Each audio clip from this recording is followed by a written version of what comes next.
हरि शरणं हरि शरणं हरि चरणं हरि चरणं हरि शरणं हरि शरणं हरि चरणं हरि चरणं हरि चरणं हरि चरणं हरि शरणं हरि शरणं हरि शरणं हरि शरणं हरि शरणं हरि शरणं हरि शरणं हरि शरणं हरि शरणं हरि मैं नहीं मेरा नहीं यह तन किसी का है दिया। मैं नहीं मेरा नहीं यह तन किसी का है दिया। अपने पास है वह धन किसी का है दिया। जो भी अपने पास है वह धन किसी का है दिया। मैं नहीं मेरा नहीं यह तन किसी का है दिया। मैं नहीं मेरा नहीं यह तन किसी का है दिया। देने वाले ने दिया वह भी दिया किस शान से। देने वाले ने दिया वह भी दिया किस शान से। देने वाले ने दिया वह भी दिया किस शान से। देने वाले ने दिया वह भी दिया किस शान से। मेरा है यह लेने वाला कह उठा अभिमान से। मेरा है यह देने वाला कह उठा अभिमान से। मेरा यह कहने वाला मन किसी का है दिया। मेरा यह कहने वाला मन किसी का है दिया।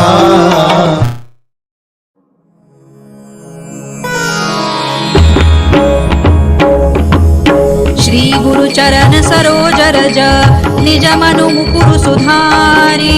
बरनउ रघुबर विमल जसु जो दायकु फलचारी। बुद्धिहीन तनु जानिके सुमिरौ पवन कुमार। बल बुद्धि विद्या देहु मोहि हरहु कलेस विकार।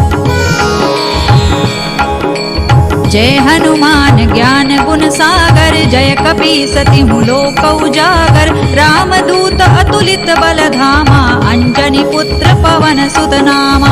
महावीर विक्रम बजरंगी कुमति निवार सुमति के संगी। कंचन बरन विराज सुबेसा कानन कुंडल कुंचित केसा। हाथ वज्र और ध्वजा विराजे कांधे मूज जनेऊ साजे। शंकर सुवन केसरी नंदन तेज प्रताप महाजगवंदन। विद्यावान गुणी अति चातुर चतुर राम काज करिबे को आतुर प्रभु चरित्र सुनिबे को रसिया राम लखन सीता मन बसिया सूक्ष्म रूप धरि सियहि दिखावा विकट रूप धरि लंक जरावा भीम रूप धरि असुर संहारे रामचंद्र के काज संवारे लाय सजीवन लखन जियाए श्री रघुबीर हरषि उर लाए रघुपति कीन्ही बहुत बड़ाई तुम मम प्रिय भरतहि सम भाई सहस बदन तुम रोजस गावे अस कहि श्रीपति कंठ लगावे सनकादिक ब्रह्मादि मुनीसा नारद सारद सहित अहिसा जम कुबेर दिक्पाल जहाते कवि कोविद कहि सकै कहाते तुम उपकार सुग्रीवहि कीन्हा राम मिलाय राजपद दीन्हा तुम्हरो मंत्र विभीषण माना लंकेश्वर है सब जग जाना जुग सहस्र जो जन पर भानु लील्योताहि मधुर फल जानू प्रभु मुद्रिका मेलि मुख माही जलधि लांघि गए अचरज नाही दुर्गम काज जगत के जेते सुगम अनुग्रह तुम्हरे तेते राम दुआरे तुम रखवारे होत न आज्ञा बिनु पैसारे सब सुख लहै तुम्हारी सरना तुम रक्षक काहू को डरना आपन तेज संहारो आपे तीनों लोक हांकते कांपे भूत पिशाच निकट नहीं आवे महावीर जब नाम सुनावे नासै रोग हरै सब पीरा जपत निरंतर हनुमत वीरा संकट ते हनुमान छुड़ावे मन क्रम वचन ध्यान जो लावे सब पर राम तपस्वी राजा तिनके काज सकल तुम साजा और मनोरथ जो कोई लावे सोई अमित जीवन फल पावे चारों जुग पर ताप तुम्हारा है पर सिद्ध जगत उजियारा साधु संत के तुम रखवारे असुर निकंदन राम दुलारे अष्ट सिद्धि नौ निधि के दाता असवर दीन जानकी माता राम रसायन तुम्हारे पासा सदा रहो रघुपति के दासा तुम्हारे भजन राम को पावे जन्म जन्म के दुख बिसरावे अंत काल रघुबर पुर जाई जहाँ जन्म हरि भक्त कहाई और देवता चित्त न धरई हनुमत से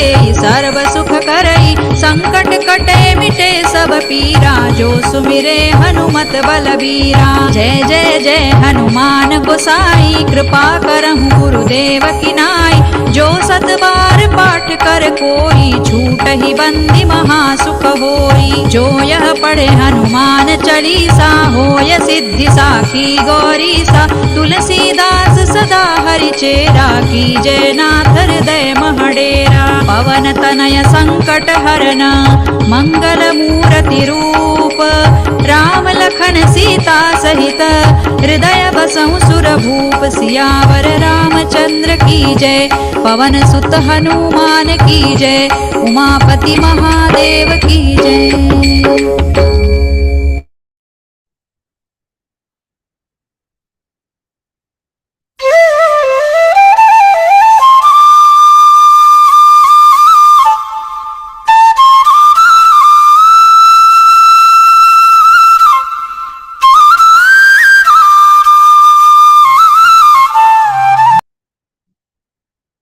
Jai Shri Krishna and a very warm welcome to all sadhaks gathered here at the Zoom arena this evening.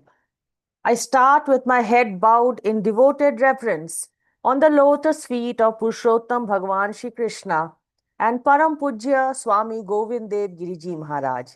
May we always be fortunate to receive their guidance and blessings in our lives. Today, we have the sixth and the final part of the Vivechan session on chapter 18, Moksha Sannyas Yoga, which is translated as the Yoga of Liberation through Renunciation.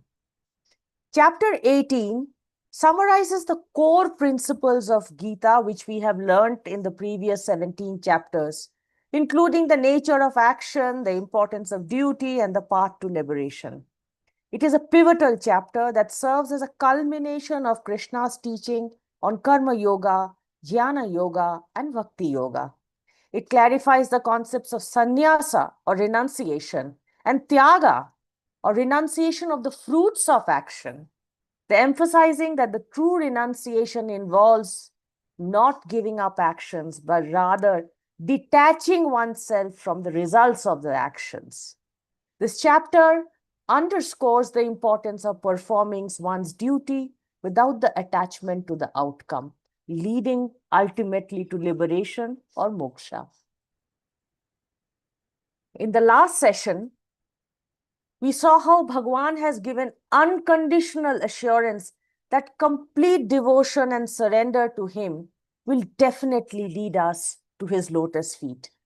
In the following shlokas, he continues to emphasize and probably imparts the crown jewel teaching of entire Gita, a truth that stands above every dharma, all jnana, even the highest form of bhakti.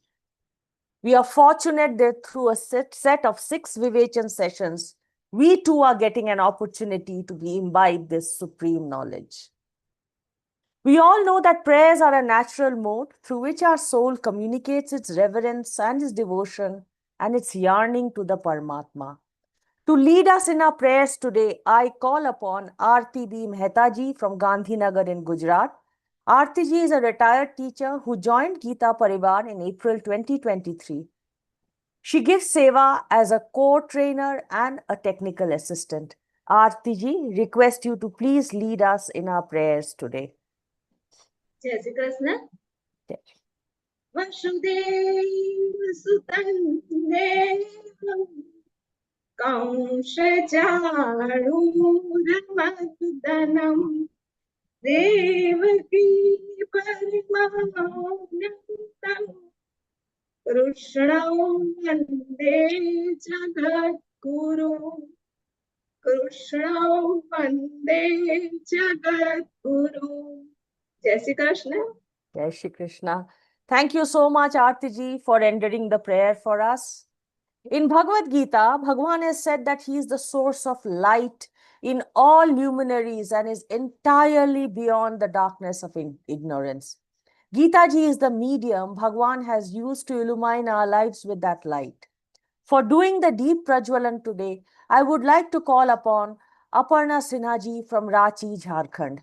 Aparna ji is a successful homemaker who joined Geeta Pariwar in January 2024. She gives seva as a Techno Star group coordinator and in the calling team. Aparna ji, may I request you to please light the lamp on our behalf.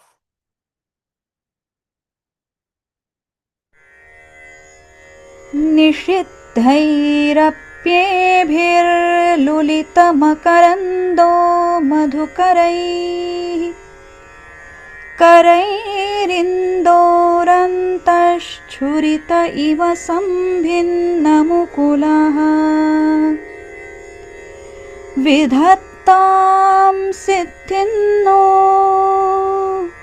नयनसुभगामस्य सदसः प्रकीर्णः पुष्पाणां हरिचरणयोरञ्जलिरयम्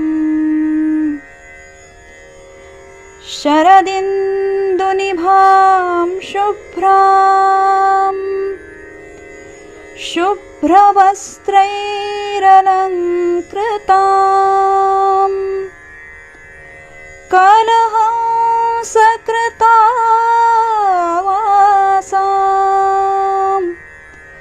वरदां शारदां नुमः. Thank you, Aparna ji, for making us part of that beautiful Deep Prajwalan. It gives me immense joy to let you know that Geeta Parivar's Maitri Milan Utsav will be held at Vishakhapatnam on 1st June and Vadodara on 14th of June. Sadhaks are encouraged to join the Utsav at any of these locations to meet senior members of the Parivar as well as like-minded fellow sadhaks. Also, before we proceed with the Vivechan session, we invite all sadhaks to share the link of Geeta Parivar website, which is www.learngeeta.com, to all their near and dear ones so that they too can come into the refuge of Geeta ji and embark on a wonderful spiritual transformative journey in their lives. Our 40th L1 batch starts on 30th May of this year So now is the time to give them this unique experience to your friends and family. You can do so by simply sharing the link joingeeta.com to your friends and family and community so that they too can register. And now it is my profound honor to introduce our speaker this evening, senior trainer Vikas Vaidya. Vikas imparts unique and valuable perspectives and knowledge through his innumerable commentaries in 6 languages. A bachelor in mechanical engineering, Vikas runs a IT company in Pune. Over the last 5 years, Vikas has been chanting the entire Bhagavad Gita every single day of the year.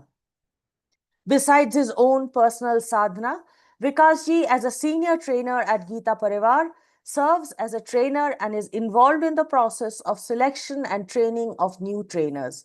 He also teaches and conducts Vivechan sessions as a member of the Pune chapter of Geeta Pariwar. He guides aspiring Geeta Vratis for the Geeta exam conducted by the Sringeri Pet. He has himself aced the Geeta Kanthasthi exam at Sringeri Pet, for which he was awarded the first prize at the hands of Param Pujya Jagat Guru Shankaracharya ji. I now humbly request Vikas ji to illuminate our minds with the wonderful teachings of Bhagavad Gita. Vikas ji. वसुदेवसुतं देवं कंसचाणूरमर्दनं देवकी परमानन्दं कृष्णं वन्दे जगद्गुरुं कृष्णं वन्दे जगद्गुरुं। जय Shri Krishna to all. पूज्य स्वामी जी के चरण कमलों में कोटि कोटि नमन। वी आर डिस्कसिंग अध्याय 18 Moksha Sannyasa Yoga. Today we will conclude the adhyay. Last time, in last session, we discussed 2 shlokas at the end of session, 64 and 65. 64 slok was Sarvaguhyatamam bhuya shruname paramam vachaha ishtosi me dhrudamiti tato vakshyami te hitam. So here again from me, Lord Krishna said, my supreme instructions, my Sarvaguhyatamam knowledge, the most confidential of all knowledge, I am revealing this to you because you are very dear to me. Then in 65th sloka, Paramatma had said, Manmana bhava mad bhakto madhya jiman namaskuru mame vaishyasi satyente pratijane priyosi me. So always think of me, be devoted to me. Manmana bhava mad bhakto madhya ji, always worship me and offer your obeisances, namaskaram to me. Man namaskrutu. Mame vaishyasi satyente pratijane priyosi me. Now, was this the Sarvaguhitam knowledge Paramatma wanted to say? No, this has been said earlier also, in earlier adhyayas also. So, what is that Guhitam? Sarvaguhitam knowledge that we'll discuss from today's first shloka, slok number 66. This is the Sarvaguhitam knowledge. Shlok 66. Sarvadharman parityajya mamekam sharanam vraja ahantva sarva papebhyo Mokshayashyami ma shuchaha. Sarva dharman parityaja. Abandon all dharmas, all varieties of dharmas. Sounds little strange, but Paramatma says, abandon all varieties of dharma and simply surrender to me. Mamekam sharanam braja. Surrender to me alone. I shall liberate you from all the sinful reactions, all the papa karma. Do not fear, do not worry. Sarvadharman parityajya mamekam sharanam braja ahantva sarva papebhyo. I will take care of all your papa karmas, all sinful reactions. Moksha ishyai masha. I will give the moksha. Mashucha. Don't worry, don't be afraid. So all along Krishna has been asking Arjuna to do 2 things in Bhagavad Gita. To do 2 things simultaneously. One, his mind in devotion and engage his body in fulfilling the material duty as a warrior. So mind and body, mind should be in devotion, in the state of devotion, and the body should be applied to perform his duty, material duty as a warrior, as a kshatriya. He thus urged Arjuna not to give up his kshatriya dharma, but to do devotion alongside with it. Perform your dharma as kshatriya, but alongside you should also have devotional mind. This is the principle of karma yoga that we have learnt in Bhagavad Gita. Now Shri Krishna reverses this teaching. Shri Krishna is reversing this teaching by saying that there is no need to even fulfill the material dharma. Sarvadharman parityaja, chhod do, wo bhi chhod do. Arjuna can renounce all material duties and simply surrender to God. This is the principle of karma sannyas. Here one may question that if we give up material dharmas, will it not incur sin for us? If we leave all our material duties, shall we not incur sin? Shri Krishna is telling Arjuna, not fear, Mashucha. He will absolve him of all the sins and liberate him from the material existence. Mokshayishyami Mashucha. Now to understand these instructions of Shri Krishna, we need to understand the term dharma. What is dharma? It comes from the Sanskrit root word dhri. Dhri means dharan karne yogya. So our responsibilities, our duties, our thoughts and our actions that are appropriate for us is our dharma. Knowing this definition of dharma, we can know that there are two kinds of dharmas. One is the material dharma and second is spiritual dharma. How do they differ? These two kinds of dharmas are based on two different understandings of the self. When we identify ourselves as body, then our dharma is determined in accordance with our material designations, our material obligations, our material duties, and our material norms. That means serving our physical parents, fulfilling responsibilities towards society, towards our country. These are all the parts of material dharma. This is also called as apara dharma or the material dharma. So this is the material dharma. This includes our dharma as a Brahmin, Kshatriya, Vaishya, Shudra. This also includes our dharma as Brahmachari, Grahastha-ashrami, Sannyasi and all that. So when we identify ourselves as soul, this was when we are identifying ourselves as body. But when we identify ourselves as soul, we have no material designations of varna, social class, no such thing. No ashramas, the status in life. Hence, our one and only one dharma becomes offering loving devotional services to the God. That is the spiritual dharma. This is called the para dharma or the spiritual dharma. If one leaves the material dharma, it is considered as a sin. He did not perform his prescribed duty in life. So it is considered as a sin due to avoidance of duty. But if one leaves material dharma and takes shelter of spiritual dharma, then it is not a sin. Then it is not a sin. Śrīmad-Bhagavad says there are 5 debts for those who do not offer devotional service to God. Those who do not offer devotional service to God, they have 5 debts to be repaid. First is to the celestial gods, then to the sages, then to their ancestors, and to other human beings and to other living beings. The Varnashram system includes various procedures for releasing ourselves from these 5 types of debts. This is like, just by watering the roots of the tree, all its branches, its twigs, leaves, flowers, fruits automatically get the water. We don't water everything, in the tree. We water only the roots. Similarly, by fulfilling our duty towards the God, we automatically fulfill our duty towards everyone. Celestial gods, sages, ancestors, everybody. Hence, there is sin in renouncing the material dharma. If you are worshipping God, you are following spiritual dharma, then there is no sin in leaving your material dharma. If we are properly situated in the spiritual dharma. In fact, the ultimate goal is to get engaged completely and wholeheartedly in spiritual dharma. Śrīmad-Bhagavad says, Krishna says in Śrīmad-Bhagavad that I have given innumerable instructions regarding performance of dharma in Vedas.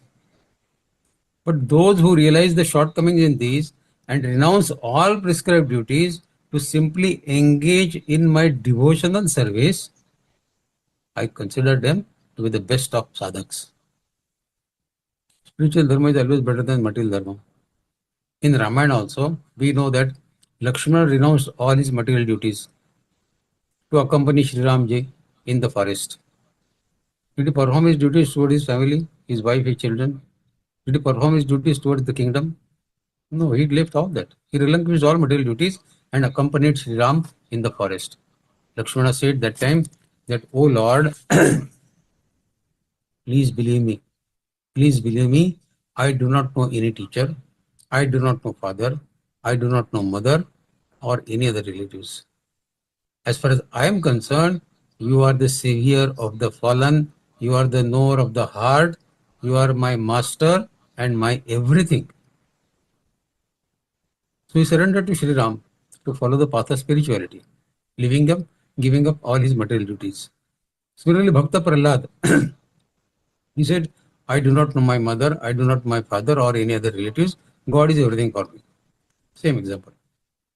In Bhagavad Gita, Shri Krishna gives Arjuna higher instructions. Initially, he instructed Arjuna to do karma, that is his material dharma as a warrior. In second adhyay, Paramatma said, "Swadharmam apicha aveksha navikam pitumarhasi dharmyadhyuddha shreyo kshatriyasya na vidyate." So perform your swadharma. As a warrior, as a kshatriya, get into the war. But material dharma does not result in God realization. It leads to celestial abodes. That means you can get Svargaloka. That also is clarified in second adhyay. That you perform your swadharma, what you can get is Svargaloka. And once pious merits are depleted in the Svargaloka, our deposit of sattvic karma get depleted, one has to come back. It is a two-way traffic. Go there and come back again. And Shri Krishna next instructed Arjuna to do karma yoga. That is his material dharma with body and spiritual dharma with the mind. That is karma yoga. He asked Arjuna to fight the war with the body and remember God in the mind. In 8th adhyay, there is a slok, "Tasmat sarveshu kaleshu mamanusmari yudhyacho mayyarpitamano buddhir mame vaishyasya samshayam." So mamanusmara and yuddha. Remember me and do your kartavya karma also. This instruction of karma yoga forms the major portion of Bhagavad Gita. Mamanusmari yudhyacho. This slok is very important from 8th adhyay. Now at the very end of Bhagavad Gita, Shri Krishna instructs Arjuna to practice karma sannyas, that is, renounce all material dharma and simply adopt spiritual dharma, which is love for God, devotion for God. He should thus fight, not because it is his duty as a warrior, but because God wants him to do that. This is the spiritual way of thinking. So this is way beyond the material dharma. Now the question is, why Shri Krishna not giving this instruction to Arjuna earlier of karma sannyas? Why did he seem to give new understanding, which is seemingly opposite to the instructions given in 5th adhyay? In second shloka, Paramatma said, "Sannyasa karma yogascha nishreyasakara vibho tayost karma sannyasat karma yogo vishishyate." There Shri Krishna had said, karma yoga is better than karma sannyas. So why the change in tone now? Lord Krishna will clearly explain this in the next shloka, why the change is taking place now. So the 67th shloka, Paramatma says, "Idante na tapaskaya na bhaktaya kadachana na cha shushrūshave vachan na cha mayo bhisuyati." This instruction should never be explained to those who are not austere, nor to those who are not devoted. It should also not be spoken to those who are averse to listening to the spiritual topics, and especially not to those who are envious of me. Abhyasuyati. Now it was explained in Shlok 66 what we read, "Sarvadharman parityaja mamekam sharanam vraja ahantva sarvapapebhyo mokshayishyam ashuja." That if one is situated in loving devotion to the God, there is no sin in giving up the material duties. However, there is one problem with this instruction. If we have not yet become fully immersed in the love for God, we are not fully devoted in the spiritual path, the spiritual dharma, and we prematurely give up our material duties, then what will happen? We will be neither here nor there. धोबी का कुत्ता ना घर का ना घाट का, neither material dharma nor spiritual dharma. Thus, karma sannyas is only for those who are qualified for it. And that we are qualified for karma sannyas is determined by our guru. We cannot find it. Who knows our capabilities, the stringencies of spiritual path. If a student wishes, for example, to become a graduate, it will not do to go directly to the graduation ceremony. Can you go directly to the graduation ceremony without completing? We will begin studying sequentially from grade 1, 2, 3, 4, 5, like that, no? Similarly, a vast majority of people are eligible for karma yoga. It would be great folly for them to prematurely take karma sannyas. So they have to follow the steps of karma yoga before becoming a karma sannyasi. It is better to instruct them to fulfill their material dharma, practice devotion alongside. And when they are expert in doing this balancing act of material dharma and practicing devotion alongside, then they become qualified for karma sannyas. That is why in this shlok, Shri Krishna says that this confidential knowledge, sarvadharman parityajya mamekam sharanam praja, and or the teaching to be given by him is not for everyone. Before sharing it with others, we should check their eligibility for teaching. Idante na tapaskaya na bhaktaya kadachana nacha shushrushave vachan nachama yobe suyati. This word of caution applies specifically for the confidential teachings of previous shloka Sarvadharman Parityajya as well as all the entire Bhagavad Gita, the message of Bhagavad Gita. If it is explained to someone who is envious of Shri Krishna, that person may respond wrongfully. Oh, Shri Krishna is very conceited. He is very highly egoistic. He is always asking Arjuna to constantly glorify him. So this is misunderstanding that may get developed. By misunderstanding the teachings, the faithless listener will be harmed by the divine message. Half knowledge is very dangerous. The Padma Purana also says this. It says, by giving transcendental spiritual knowledge instructions to those who are faithless, Shraddha nahi hai, and they are averse to the God, we cause them to become offenders. They become even stronger offender.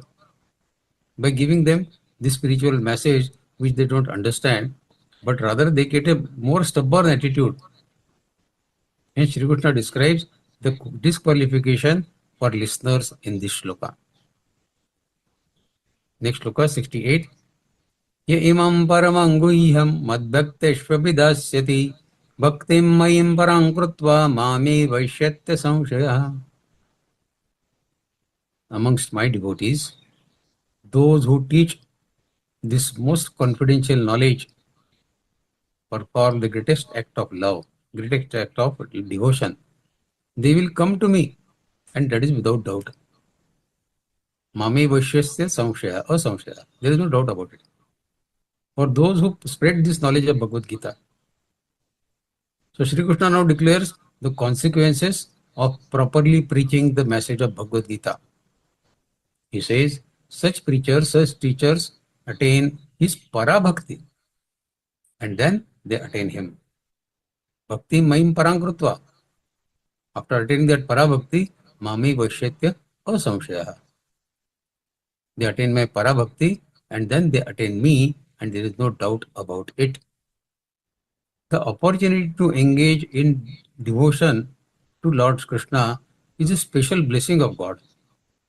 All of us who have joined Gita Pariwar, it's a special blessing of Shri Krishna on us. But the opportunity to help others engage in devotion is even bigger blessings.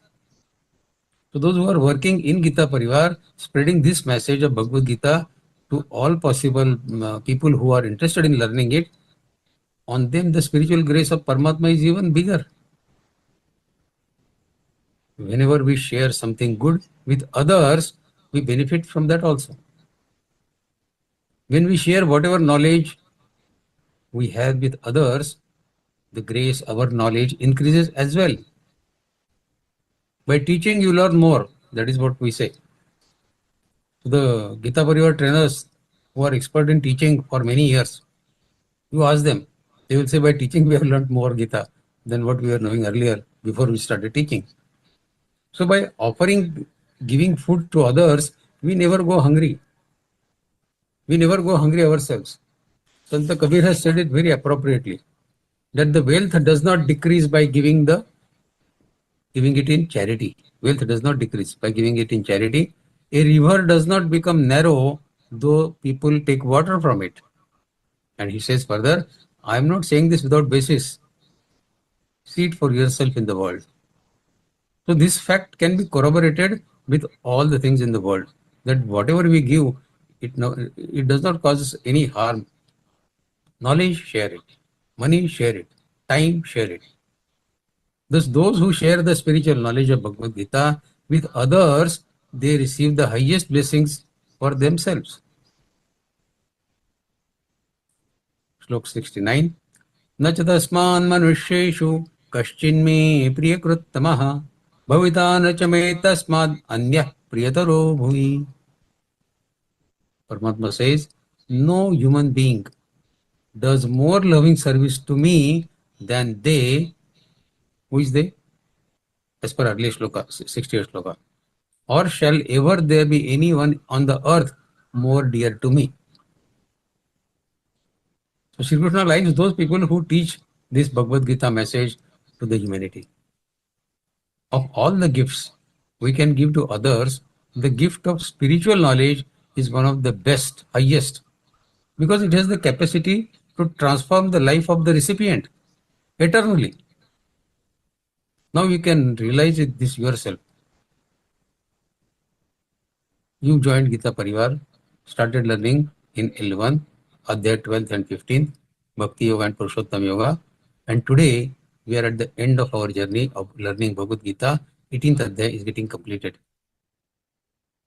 When we have traveled such a long distance for many months and come to the end of Gita, what has changed in you?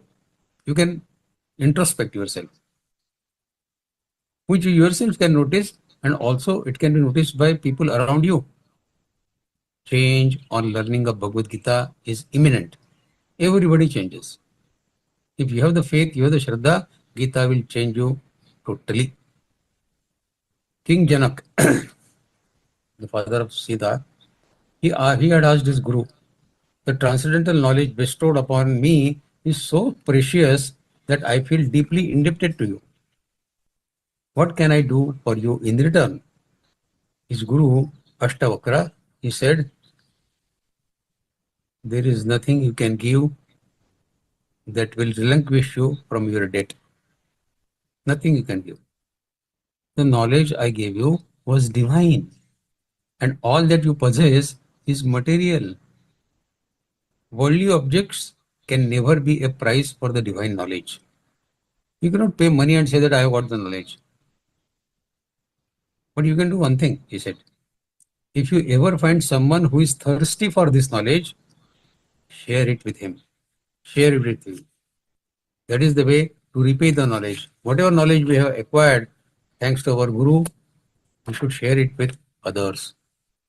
So Shri Krishna states that he considers sharing of knowledge of Bhagavad Gita as the highest loving service one can render to the God.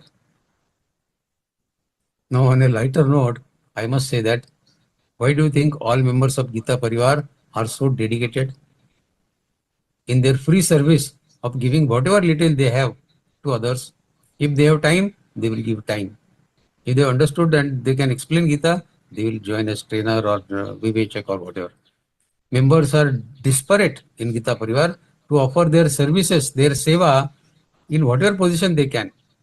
Be it trainer, tech, GC, BC, document sharing, calling service, any kind of seva, they are interested in doing it. Because they have understood this shlok very well. This shlok gives that answer. All of us want to become Shri Krishna's dear ones. That's why all are dedicated in their service to the Bhagavad Gita. However, word of caution. Those who offer such seva on Bhagavad Gita should never feel that they are doing something very great. The proper attitude for them is to see oneself as an instrument in the hands of God and accord all credit to the grace of God for selecting him or her to offer this seva to Shri Krishna. So we are all blessed one. That is what we should always keep in mind. Slok 70. Adhyeshyate che imam dharmyam samvadamavayoho jnana yajnena tenaha mishtasyamiti me matihi. Paramatma says, and I proclaim, I announce, I declare that those who study this sacred knowledge of dialogue between you and me, Arjuna, with their intellect, they will perform a jnana yajna for me. Jnana yajnena tena mishtasyamiti me mati. Me mati, in my opinion, they are performing jnana yajna. Such is my view. Me mati. Shri Krishna had repeatedly told Arjuna to surrender his intellect to him in many shlokas of Bhagavad Gita.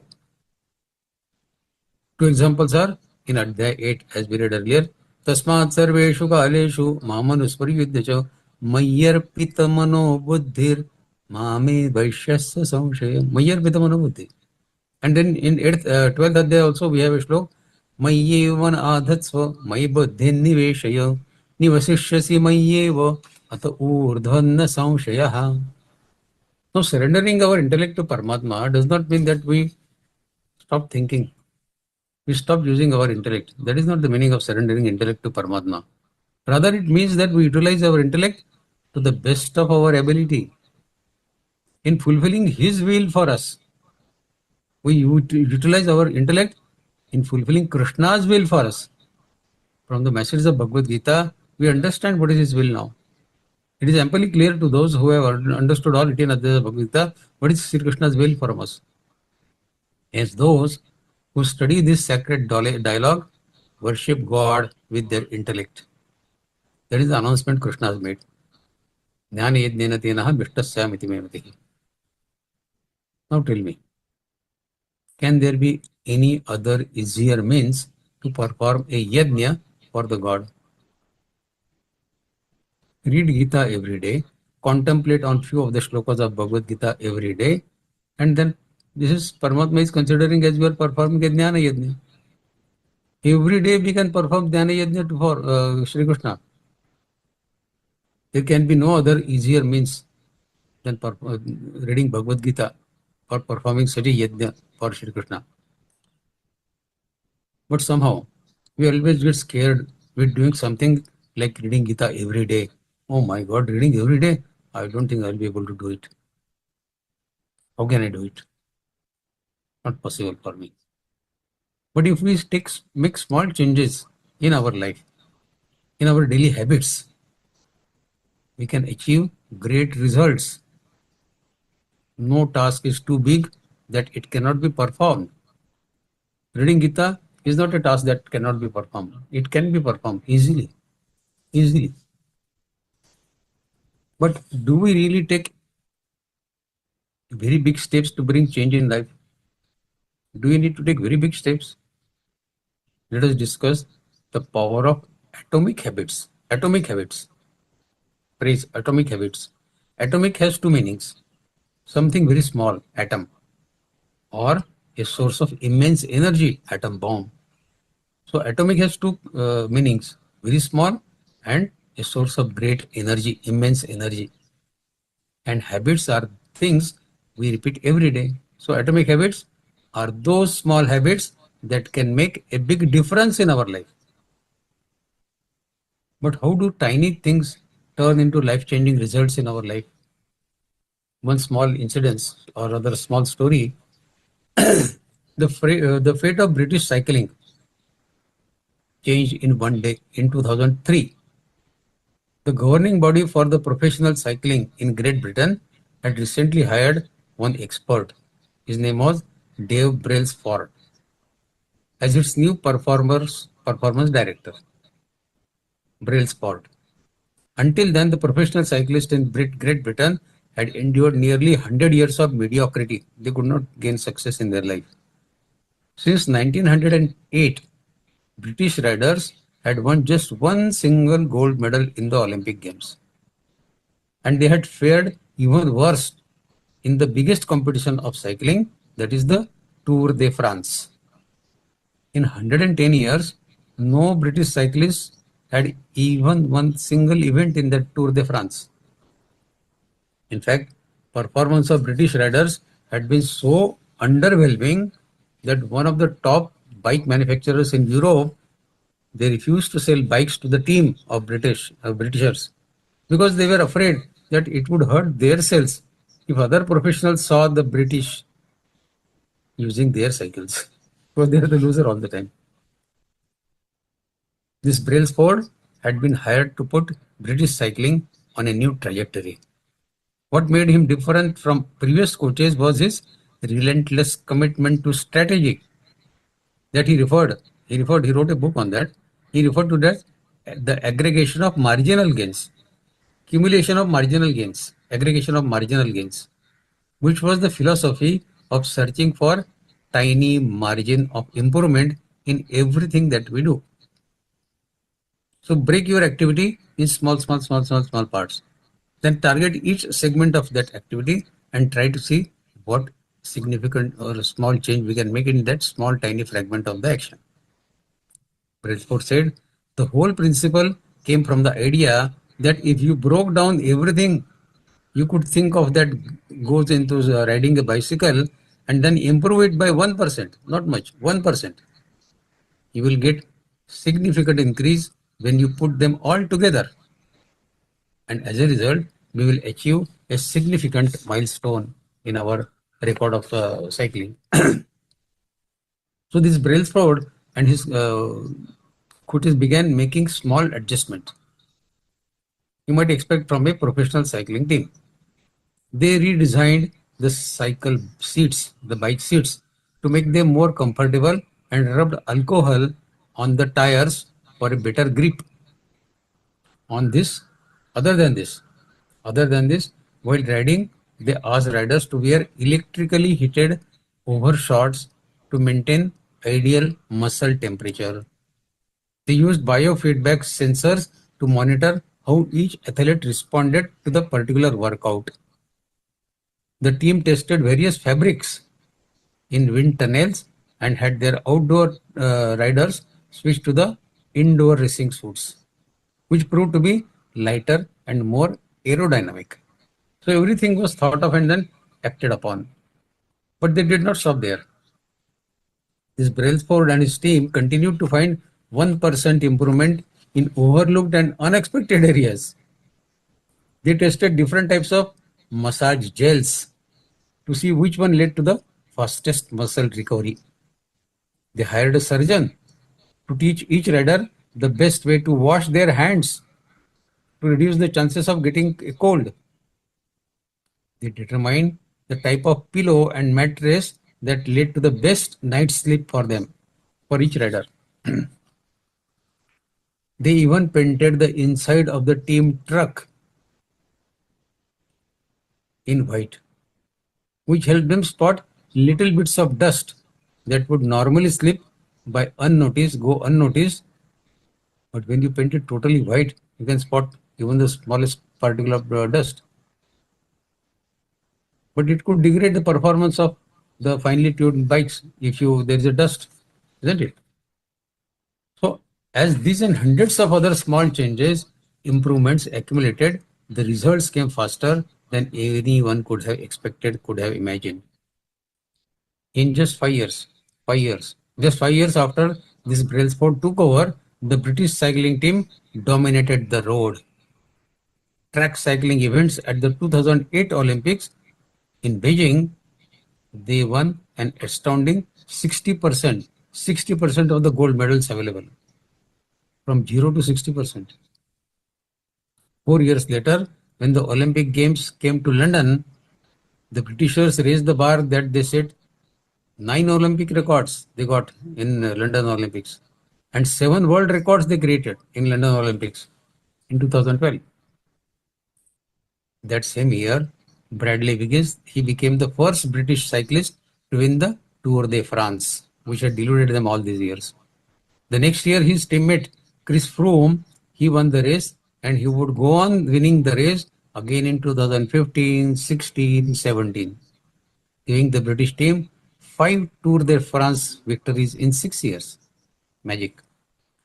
During the 10-year span from 2007 to 2017, British cyclists won 178 World Championships and 66 Olympic or Paralympic gold medals. And they captured 5 Tour de France victories in what is widely regarded as the most successful run in the cycling history. And how did all this happen? How did all this happen? Small changes. Small changes. How did the team previously ordinary, which was of ordinary athletes, transform into the world champions with tiny changes? The reason, which at first glance seems to be the best, is small changes in the habits. The combined effect of these small reforms resulted in the remarkable results. Now, what is the takeaway for us in this? We think that when we want to change our lives, we need to think big. We need to think big and make big changes in our life. But real change comes from the combined effect of hundreds of small changes. Success is the result of daily habits, not one-time change in the whole life. Daily habits. The thing to think about this is, how can we apply this attitude in our life to lift us up spiritually? Suppose, if we get up at 6 o'clock in the morning every day, make a small change. Make a small change and get up at 5:45. We'll be amazed to see how these 15 minutes can help us to redesign our daily activity calendar more effectively and bring change. An important gift of the practice of meditation is discernment. That means the ability to judge well. Meditation teaches us this. You start judging this thing very well. A meditative mind, it's constantly and immediately recognizes what is right for me, what is developing for me, how can I upgrade myself. When there is such clarity in our thoughts, decisions are taken quickly, and even when there is little information, we can count on that information and take proper decisions.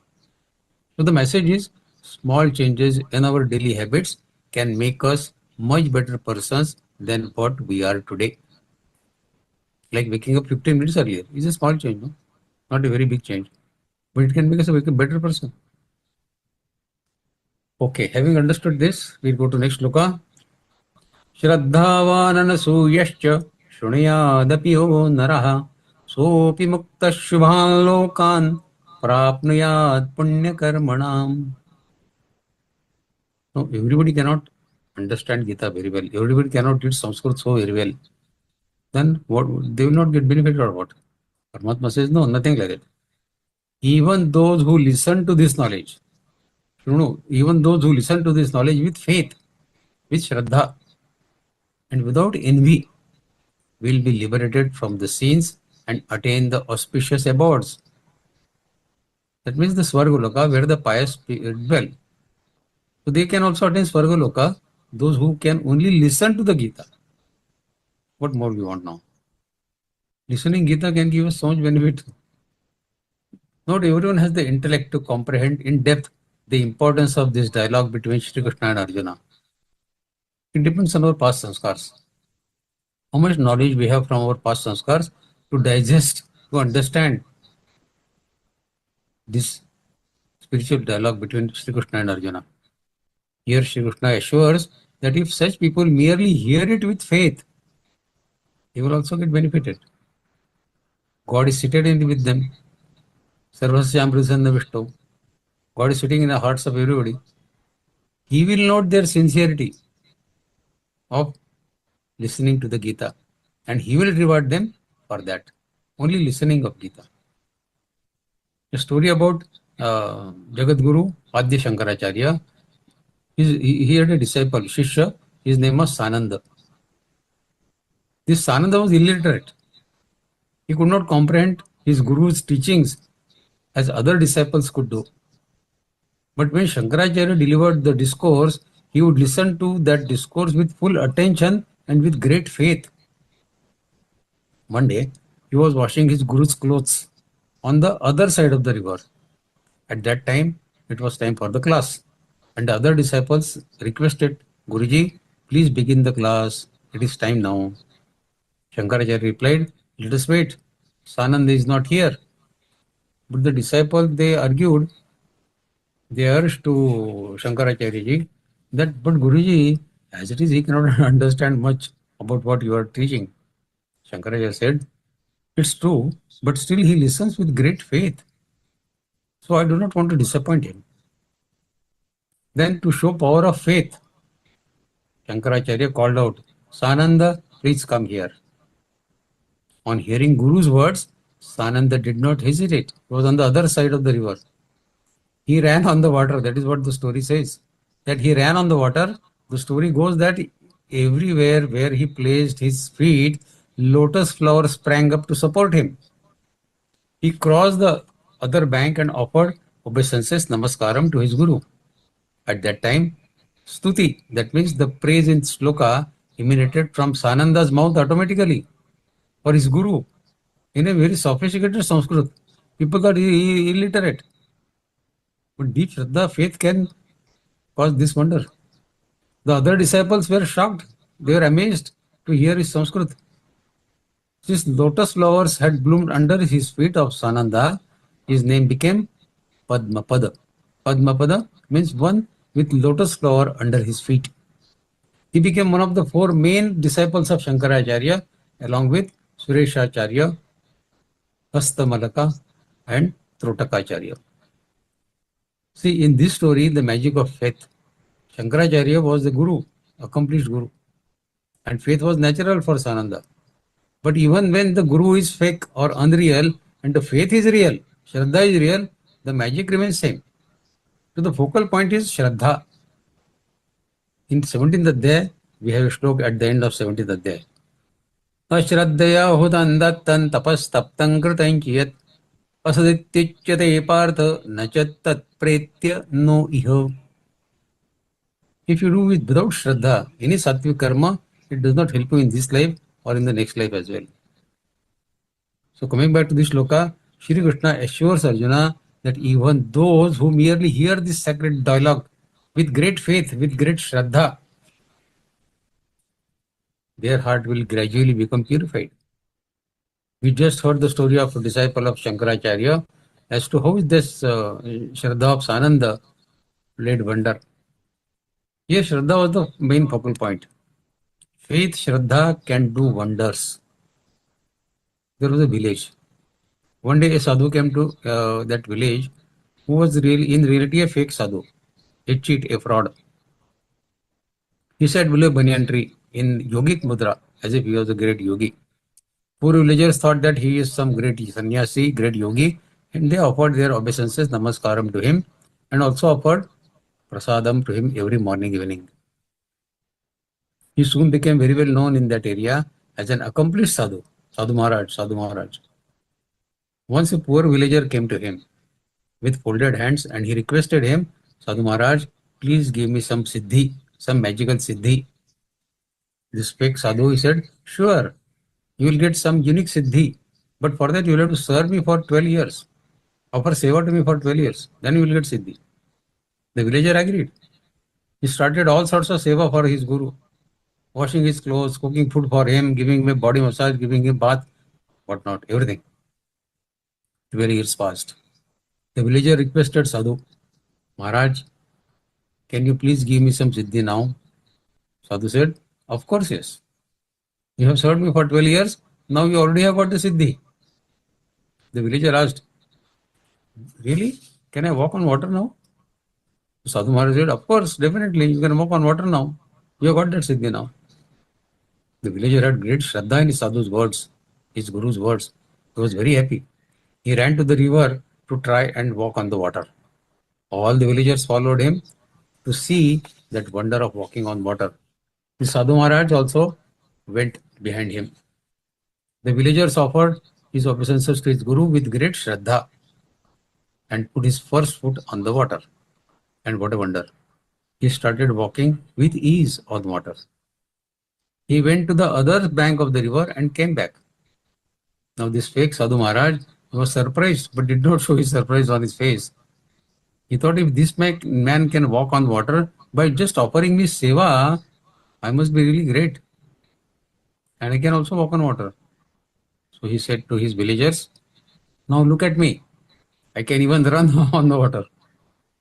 And he put his first foot on the river water. And what happened, you can imagine. He drowned. He had no faith, no Shraddha. But though he was fake, the Shraddha of his disciple, that villager, was real. And real Shraddha can do wonders. Bhagavad Gita, of course, does not advise such blind faith. It opposes blind faith. You have to analyze with your intellect and then decide whether you want to trust or not. Slok 72. Kachchidetachyutam partha tvayekagrena chetasa kachchidajnana sammoha pranashaste dhananjayo. Arjuna, have you heard me with concentrated mind? Tvayekagrena chetasa. Have your ignorance, your illusion been dispelled? Kachchidajnana sammoha pranashaste dhananjaya. Arjuna,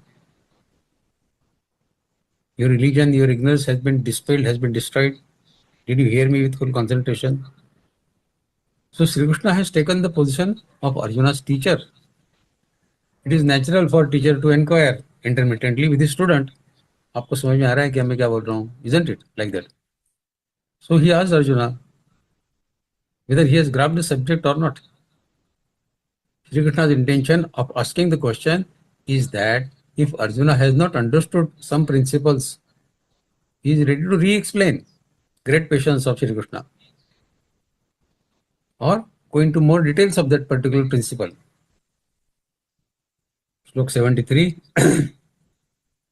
Arjunam vacho nashto mohasmritirlabdha vatprasadan mayachito stitosmi gata sandeha karishye vachanam tava. Arjuna said, by your grace, Sri Krishna, my illusion has been dispelled. Nashto mohasmritirlabdha. My memory has come back. I had forgotten what I am supposed to do. As a Kshatriya, my duty was to fight the war. I had forgotten that. My smriti had gone. Now smriti has come back. Smriti labdha. Nashto moha. My illusion is dispelled, destroyed. Now I am situated in the knowledge. I am now free from all doubts and shall act according to your instructions. Karishye vachanantava. Karishye vachanantava. See, at the outset, Arjuna was faced with a very confusing, bewildering situation and confused about his duty in this situation at Kurukshetra. Overwhelmed with sorrow, he had sat down in his chariot. In the first adhyaya, we read the slok. Visrujya sashanai chapam shokasam vigna manasaha. Visrujya sashanai, he gave up his bow and arrows and sat down shokasam vigna. He had confessed then in second adhyaya that he could find no remedy to the grief that attacked his body and senses. Nahi prapashyami mamapanudya yachokamucho shanamindriyanam. That slok we read in second adhyaya. But now, with this slok, nashtamo sudhir labdha tat prasadan mayachita sidosmi gata sandeha karishye vachanantava. He now finds himself completely transformed and announces that he is situated in the knowledge and no longer perplexed. He has given up, he has given himself to the will of God now. Karishye vachanantava. And will do exactly as Sri Krishna has instructed. This was the impact of message of Gita on him. However, Arjuna adds, Tvat prasadan mayachita. Tvat prasadat mayachita. Meaning, O Sri Krishna, it was not just your lecture on Bhagavad Gita, but your grace, your prasad, that dispelled my ignorance. See, material knowledge does not require grace. Material knowledge does not require grace. We can pay educational institution or the teacher the required fee and receive the knowledge in exchange. But spiritual knowledge can neither be purchased, neither sold. It is bestowed through grace and received through faith and humility. Thus, if we approach Bhagavad Gita with an attitude of pride. I am so intelligent, I can inspect, understand every sloka of Bhagavad Gita and find out what is the net worth of Bhagavad Gita. If you take this position, that you want to find the worth of Bhagavad Gita, we will never be able to comprehend it. People in such attitude will never understand what is Gita. There is only one gentleman, one person who knows Gita in totality, and that is Lord Krishna himself. Rest of us, all we are trying with our limited intellect, with our limited reading, with our limited understanding to configure what Sri Krishna has said. And we are trying to somehow configure to the best of our knowledge, only trying to understand it somehow. Our poor intellect will probably find some defect in the scripture, and on that pretext, we will reject the entire scripture as incorrect. मेरी बुद्धि को समझ में नहीं आता है, so everything is wrong. That will be foolish. There have been so many commentaries on Bhagavad Gita and innumerable readers of divine message in the last 5,500 years. We are not the first one. But how many of these have become enlightened like Arjuna? People have written huge books, thick books, running into thousands of pages. People have delivered lectures on Gita day in and day out for the whole of their life. But how many of them have become enlightened like Arjuna? You will be surprised. You will be surprised. Two of my students from L4, a few years back, they were students in L4, they have written books on Bhagavad Gita. And they send me the copies for commentary. How is this book? Now, these people who have written books on Bhagavad Gita, have they become enlightened? If we truly wish to receive this knowledge, we must not merely read it, but also attract Shri Krishna's grace with an attitude of faith and loving surrender. Then by His grace, the true lessons of Bhagavad Gita will be revealed to us. So grace of God is a must. You may study thousands of books, but if you don't have the grace of God, you cannot understand anything. Slok 74. Ityaham vasudevasya. This is Sanjay Vacha. Sanjay Vacha. Ityaham vasudevasya. Parthasya cha mahatmanaha. Samvadmimam ashrausham. Adbhutam romaharshanam. Sanjay said, thus, have I heard this wonderful conversation between Shri Krishna, the son of Vasudeva, and Arjuna, the noble-hearted son of Prutha. Prutha means Kunti. So thrilling is the message that my hair is standing on the end. मतलब मैं रोमांचित हो गया हूँ. I am रोमांचित, remembering all that. In this way, Sanjaya comes to the end of narration of the divine discourse of Bhagavad Gita. Ityaham vasudevasya parthasya cha mahatmanah sammadmimam vishrausham adbhutam romaharshanam. He refers to Arjuna as Mahatma, great soul, as he has heeded the advice and instructions of Yogeshwar Shri Krishna, and hence has become eminently wise now. He got the knowledge. Sanjay now remarks how amazed and astounded he is on hearing their divine dialogue. The hair standing on end is one of the signs of deep devotional fervor. The Bhakti Rasamrut Sindhu, it says there are 8 signs of the devotional ecstasy. What are those 8 signs? Becoming stupefied and motionless. Second, sweating. Third, hair standing on the end, romanchit hona. Choking of voice, trembling, color of face becoming pale, shedding tears, and fainting. So these are the 8 signs of devotional ecstasy. People who are deep in devotion, you can notice one of these or many of these in them. Sanjay is experiencing such immense devotional sentiment now that his hair is bristling with divine joy. One may ask how it was possible for Sanjay to hear this dialogue that took place on a far-off battlefield in Kurukshetra. He is sitting in Hastinapur. The dialogue is taking place in Kurukshetra. How did he hear all that? He reveals this in the next shloka. By the way, at the end of this session, we will take a quick summary of entire Bhagavad Gita. What is the takeaway for us? we'll take few shlokas which are takeaway shlokas from Bhagavad Gita. So please do attend that part wherein we'll discuss few selected shlokas of Bhagavad Gita to find out what are the takeaways for us. Okay, continue shlok 75. Sanjay is revealing the secret. व्यासप्रसादाच्युतवान् एतद्गुह्यमहं परं योगं योगेश्वरात् कृष्णात् साक्षात् कथयत स्वयं. By grace of Maharishi Vedavyas, I have heard this supreme and most secret yoga. Ishvara, Shri Krishna himself, Sakshat Kathayata Swayam. Shri Krishna, rather the Maharishi Vedavyas name was Shri Krishna Dvaipayan Vyasadeva. That was his name, Maharishi Vedavyas, also known as the spiritual master of Sanjay. By the grace of his guru, that means Maharishi Vedavyas, Sanjay had been blazed with the power of spiritualistic mind reader. There is a word in English for that, clairvoyance. Clairvoyance is a person who is spiritualistic mind reader. He can read the mind. That is to know all that transpired on the battleground of Kurukshetra while he sat in the royal palace of Hastinapur. Sanjay acknowledged that it was due to his guru's mercy, Maharishi Vedavyas's mercy, that he got the opportunity to hear the supreme science of yoga from the Lord of Yoga himself, Yogeshwara, Sakshat Kathayata Swayam, Shri Krishna. Maharishi Vedavyas, the author of Brahma Sutras, the 18 Puranas, the Mahabharata, and other scriptures, was a associate of God only, the descension of God only.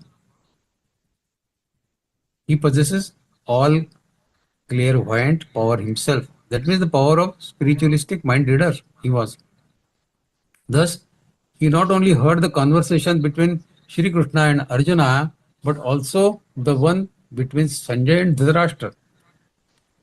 As a result, he included both conversations while compiling Bhagavad Gita. Slok 76. Rajan sanspratya संवादमिमद्भुतं केशवार्जुनयः पुण्यं हृष्यामि च मुहुर्मुहुः. Sanjay says, as I repeatedly recall this astonishing and wonderful dialogue between Supreme Lord Shri Krishna and Arjuna, O King, I rejoice again and again. Here King is Dhritarashtra. I rejoice again and again. See, a spiritual experience gives happiness that is far, far, far more thrilling and satisfying than all material joys put together. Sanjay is rejoicing, he is rejoicing in such happiness and sharing his experiencing with Dhritarashtra, king. Reflecting and remembering the wonderful dialogue between Shri Krishna and Arjuna, he says he is feeling divine bliss. This indicates the mahatta, the badappan, or the greatness of the knowledge contained in this scripture of Bhagavad Gita. And the divine Leela. Leela is called pastime in English. So the divine Leela that Sanjay was able to witness, it was all Paramatma's Leela, na? To show his Virat Rup, to his two-armed form, four-armed form, Sahasra form, all that. So these are all Paramatma's Leelas. Sanjay was fortunate enough to witness this. All Leelas of Paramatma. So he sings Drishyami cha muhurmuhu. Slok 77. Taccha sanspratya rupamatyadbhutam harehe vismayo me mahan rajan Drishyami cha punah punaha.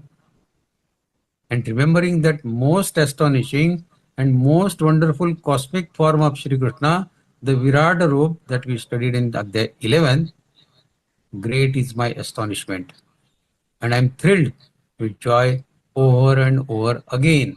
Drishyami cha punah punaha. Arjuna was blessed with the vision of that cosmic form of Lord Virat Rup, which is rarely seen even by the greatest yogis. Shri Krishna said this in the 11th Adhyaya. Shri Krishna told him that he was showing him this universal form, Virat Rup, because Arjuna was his devotee and a friend, close friend, dear friend. And thus, he was very dear to him. Sanjay also came to see the cosmic form because He was fortunate to be a part of the divine pastime, the divine Leela, as a narrator of Leela. He had the fortune to become a narrator of Leela Paramatma. That's why he was able to see that Virat Roop. There are times when an unexpected grace comes our way. It happens in our life sometimes. If we utilize that grace properly, we can progress rapidly on our spiritual sadhana. Sanjay is repeatedly contemplating upon what he saw and is flowing in the current of devotion, being overwhelmed.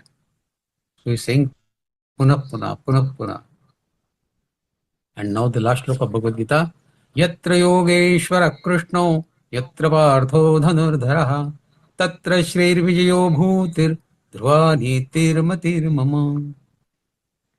Wherever there is Lord Shri Krishna, the Lord of all yogas, Yogeshwara, and wherever there is Arjuna, the supreme archer, Dhanurdhara, there will certainly be unending opulences, victory, prosperity, and the righteousness.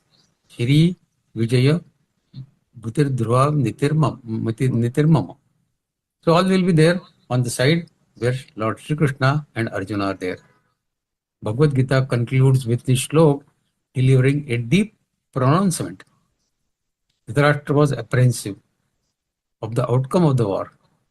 Sanjay informs him that material calculations of the relative strengths and the number of two armies were irrelevant. Kaurava's army was much bigger than Pandava's army. There can only be one verdict in this war. Victory will always be on the side of God and his pure devotee. So will be the goodness, supremacy, and abundance will be on their side only.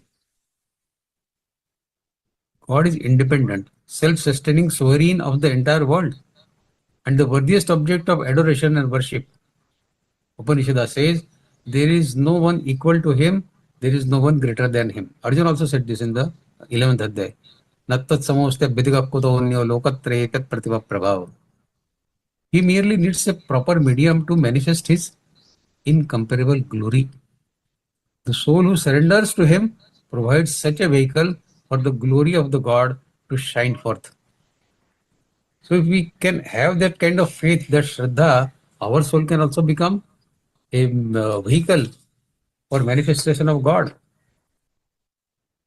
Thus, wherever the Supreme Lord and his pure devotees are present, the light of absolute truth will always vanquish the dark of falsehood. There can be no other outcome. This is the only thing possible. In effect, Sanjay is declaring to Dhritarashtra, know for sure that it is Pandavas who will be victorious. The war will end in the victory of the sons of Pandavas. Sanjay himself is very overwhelmed with all that he has heard and seen. Repeatedly remembering the Lord's words, his magnificent forms, he keeps rejoicing in excitement. Sri Krishna may have well spoken to Arjuna, but Sanjay too listened with a singular attentive mind. And he communicated everything to his king, Dhritarashtra. So, in effect, three persons heard Sri Krishna's discourse: Arjuna, Sanjay, and Dhritarashtra. Now, Arjuna being Sattva Guni, he was liberated instantaneously. Sanjay had predominant of Rajoguna, yet due to grace of Maharishi Vedavyas, he is experiencing exhilarating, thrilling joy. But being Tamasi by nature, Dhritarashtra is still the same, no change in him. He is still hankering after the victory of his sons, even after listening to the Gita. Though Sanjay made a clear-cut announcement that the victory will be on the side of Pandavas, Dhritarashtra was still hankering that his sons will win the war. Thus he could not listen despite listening. He listened to the Gita but did not understand, did not listen it. As a consequence of not stopping the war, despite declaration from Sanjay that Pandavas were going to win the war, he had finally immersed himself in grief and agony, witnessing destruction, devastation happening all around him. He lost all his 100 sons. It was indeed his misfortune that despite listening to Sri Krishna's illuminating discourse, he could not take himself out from the swamp of attachment. Real tragedy. The gist of matter is that mere listening of Gita will not benefit those who are of tamasic disposition. There is some hope for Rajasic people, but only if they are endeavoring to purify their intellect. If they are working towards deepening of their faith, then it may help the Rajasic people also. The Sattvic individuals amongst people will be experiencing the state of Sanjay, if not of Arjuna. Now this is the end of 18th Adhyaya and Bhagavad Gita as well. But having come from Adhyaya 1 to Adhyaya 18, what have we learnt? If somebody asks you that you learnt in Gita Pariwar Gita for so many months, all 18 Adhyayas you have learnt, you can read those very fluently, very nice. What have you learned from Gita? What shall we say? What are our takeaways from Gita for us? This is the time now to ponder over this and list down a few important messages of Gita to bring them in our day-to-day life. There are key life-changing lessons from the few shlokas of Bhagavad Gita which are essential for everyone, including professionals, students, entrepreneurs, in anyone. Bhagavad Gita teaches the intricacies of life to us and how to deal with them, how to deal with those intricacies of life. The first lesson, the first takeaway from Gita is Karmanyevadhikaraste ma phaleshu kadachana ma karma phale heturbhur mate sangostva karmani. 47 sloka from second adhyaya. You have the right to perform the prescribed duties, but you are not entitled to the fruits of your karma, your action. Karma phala, you have no right on karma phala. Never consider yourself to be the cause of results of your karma and not be attached to inaction. Doing karma is a must. This simply means that you must always focus on your action and not on the karma phala result. Now what is important? Result is important or action is important? Obviously action. Because if you want good results, first improve your action. Focus on what is sure. Action is sure. Focus on sure, what is sure, that is action. And not on what is unsure. The result is unsure. So don't focus on unsure. Focus on sure. That means the action, karma. Because if the results are not as per your expectations, pain is unavoidable. Shri Krishna also said, never consider yourself to be the cause of results of your karma. Because they are not solely depend on your efforts only. It depends on multiple factors. In 18 Adhyaya we have said, Panchetani Mahabaho Karanani Nibodhame Sankhya Krutante Pruktani Siddhaye Sarva Karmanam. What are the 5 factors? Adhishtanan Tatha Karta Karanaicha Pratak Vidam Vividashtapatak Cheshta Daimai Chaivatra Panchamam. 5 factors are responsible for your karma phala. Your alone efforts cannot be reason for your karma phala. Then he also says, do not attach yourself to inaction. Nishkriyata mat karo. Because sometimes when the work is hard and burdensome, we resort to inaction. Krishna says, don't do that. So never lose interest in what you do. This was the first takeaway. Second takeaway, be fearless. Consciousness, that means the soul within you is neither born nor does it die. Slok 20 from second adhyaya. न जायते म्रियते वा कदाचिन्नायं भूत्वा भवितावान भूयः अचो नित्यः शाश्वतोऽयं पुराणो न हन्यते हन्यमाने शरीरे. So be fearless. The biggest fear in our life is the fear of death. We all know that one day we all are going to die. Somebody sooner, somebody later. Everybody is going to die. But don't worry. Shri Krishna says, don't worry. The consciousness, the soul within us is glorious, is fearless, free from old age and is immortal. Death is solely the destruction of the body. The consciousness is neither born nor does it ever die. This is explained in Chindati Shastrani, all the shlokas also. It has existed. The soul has existed forever and will continue to exist. Eliminate the fear of death from your mind, because the fear of death creates deterrence in whatever you want to achieve in your life. This was the second takeaway. Third takeaway is कर्मेन्द्रियाणि संयम्य य आस्ते मनसा स्मरन् इन्द्रियार्थान् विमूढात्मा मिथ्याचारस्य उच्यते. Sixth sloka from third adhyaya. Those who restrain their external organs, their senses, while continually thinking about the sense objects in their mind, certainly delude themselves and are to be called hypocrites, mithyachar. So forcefully restraining your senses is not something which will help you. Mano nigraha is more important than indriya nigraha. Party is going on, ladies are wearing beautiful dresses. You are thinking in your mind about some beautiful ladies. You are not doing anything practically. But the thoughts in mind are going about that. You are fasting, you are not eating anything, but in mind you are always thinking of some food items. I will eat this, I will eat that. Paramatma says, this is mithyachar. So this lesson we have to follow. Whatever we do it with mano nigraha as well. Outwardly we do something and internally we are thinking of something. That is mithyachar. Paramatma says vimudhatma. So this was the third takeaway.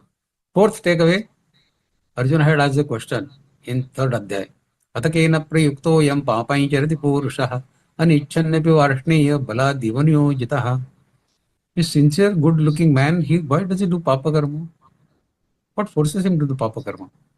Paramatma says in the reply, and this is a takeaway for us, Kama esha krodha esha rajoguna samadbhavaha mahashano mahapapma vidhena miha vairinam. It is lust, kamana alone, which is born out of contact with the mode of passion, rajasa. Rajoguna samadbhava, it is born out of our rajoguna.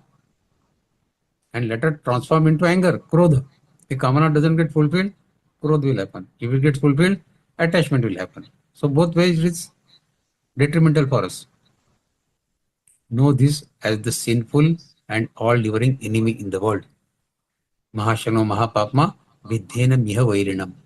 So kamana is our enemy number one. Krodha is a byproduct of kamana. So we have to attack our kamana. And kamana has been blamed as our enemy number one in many shlokas of Gita. So this is another takeaway. That will curb down on our materialistic kamanas. Fifth takeaway, three gateways of our downfall and our self-destruction. In 16th adhyaya, Paramatma says, Trividan naragasedan dvaran nashanam kamak krodhas tatha lobhas tasmad detatrayen tejet.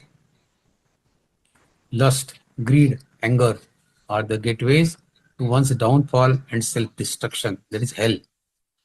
These are the root causes of virtually every single problem in the human life. Lust, greed and anger. If a person is lustful, greedy and remains angry, then this leads to the downfall of self-destruction. It all starts with lust, kamana.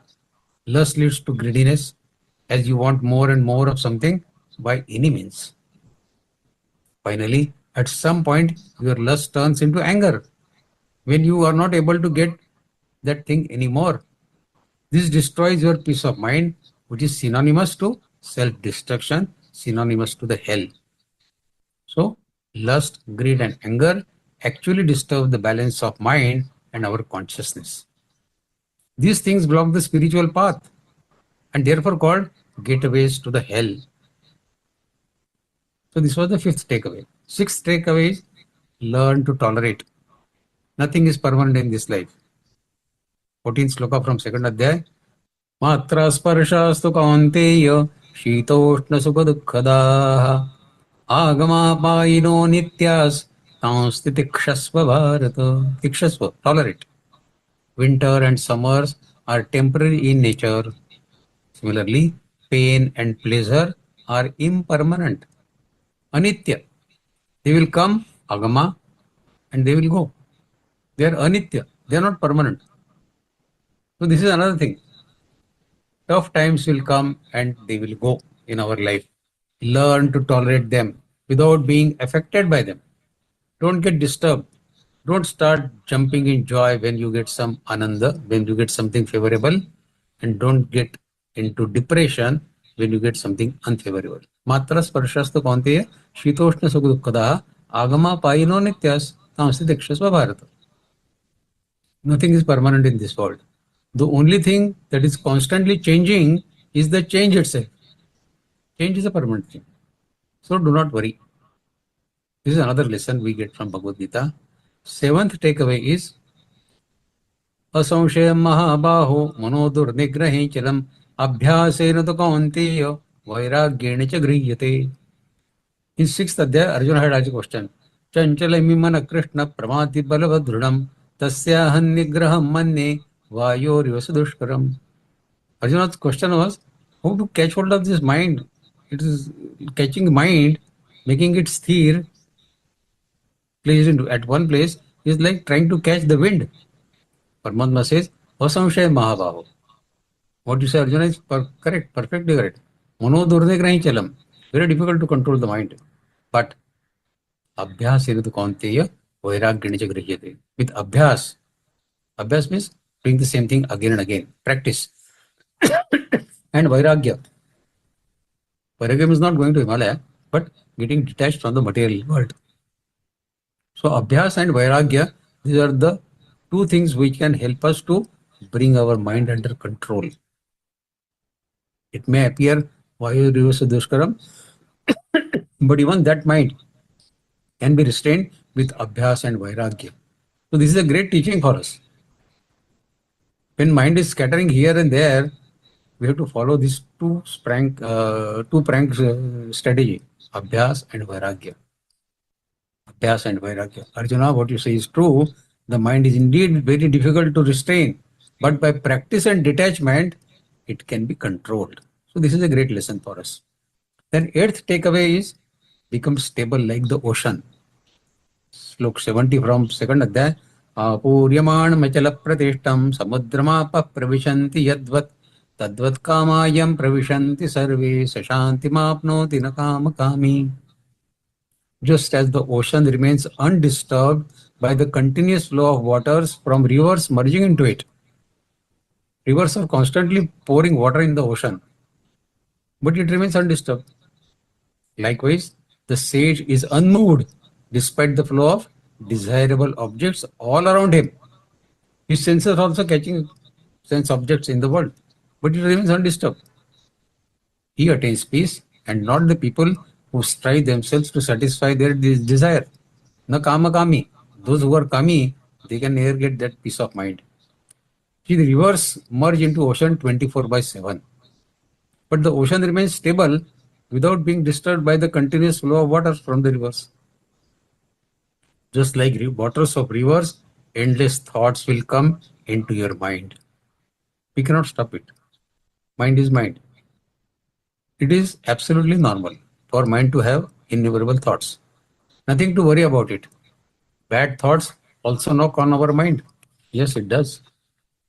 But you will only attain peace in your life when you remain stable, just like the ocean, irrespective of the malignant thoughts that come to you.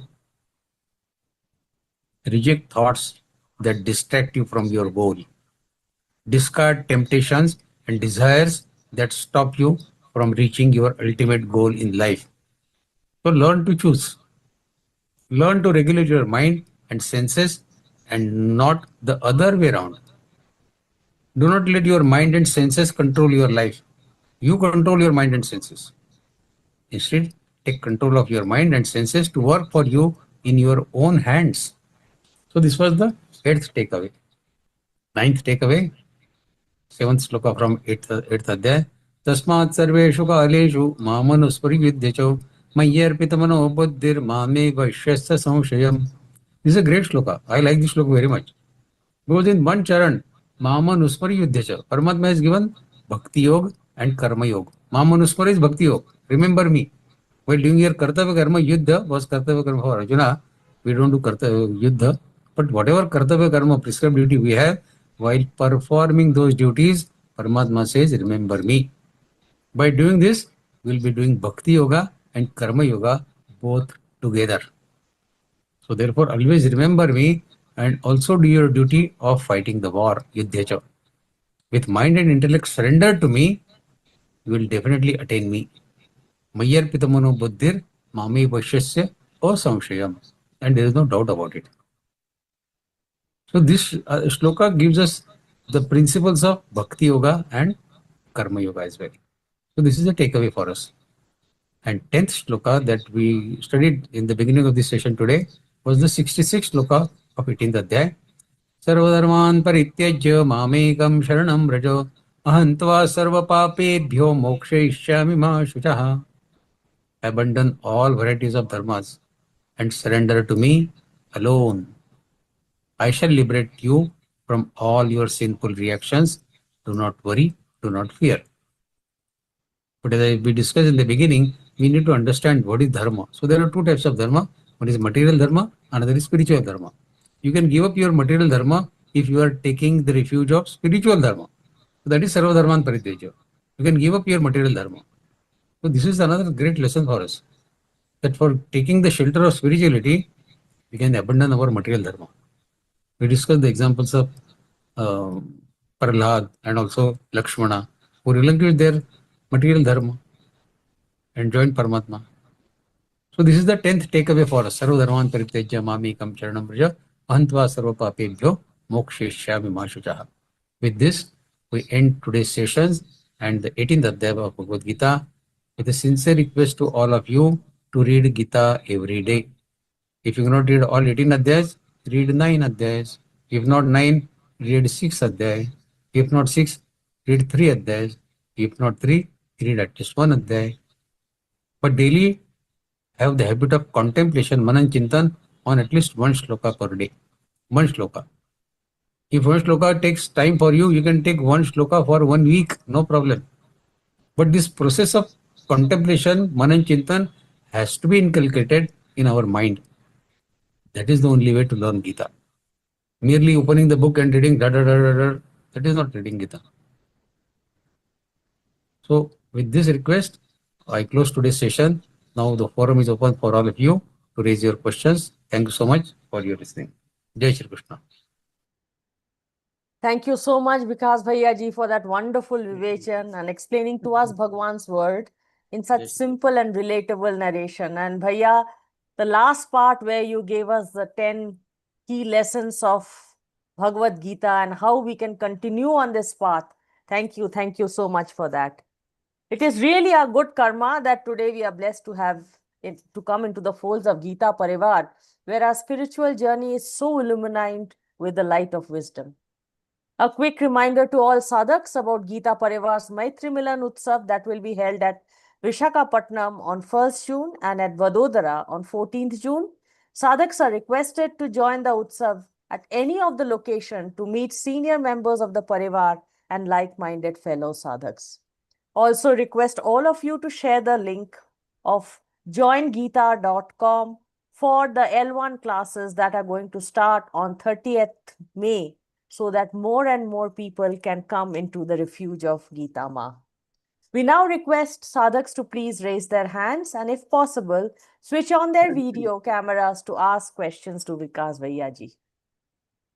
Vedang ji, please unmute yourself.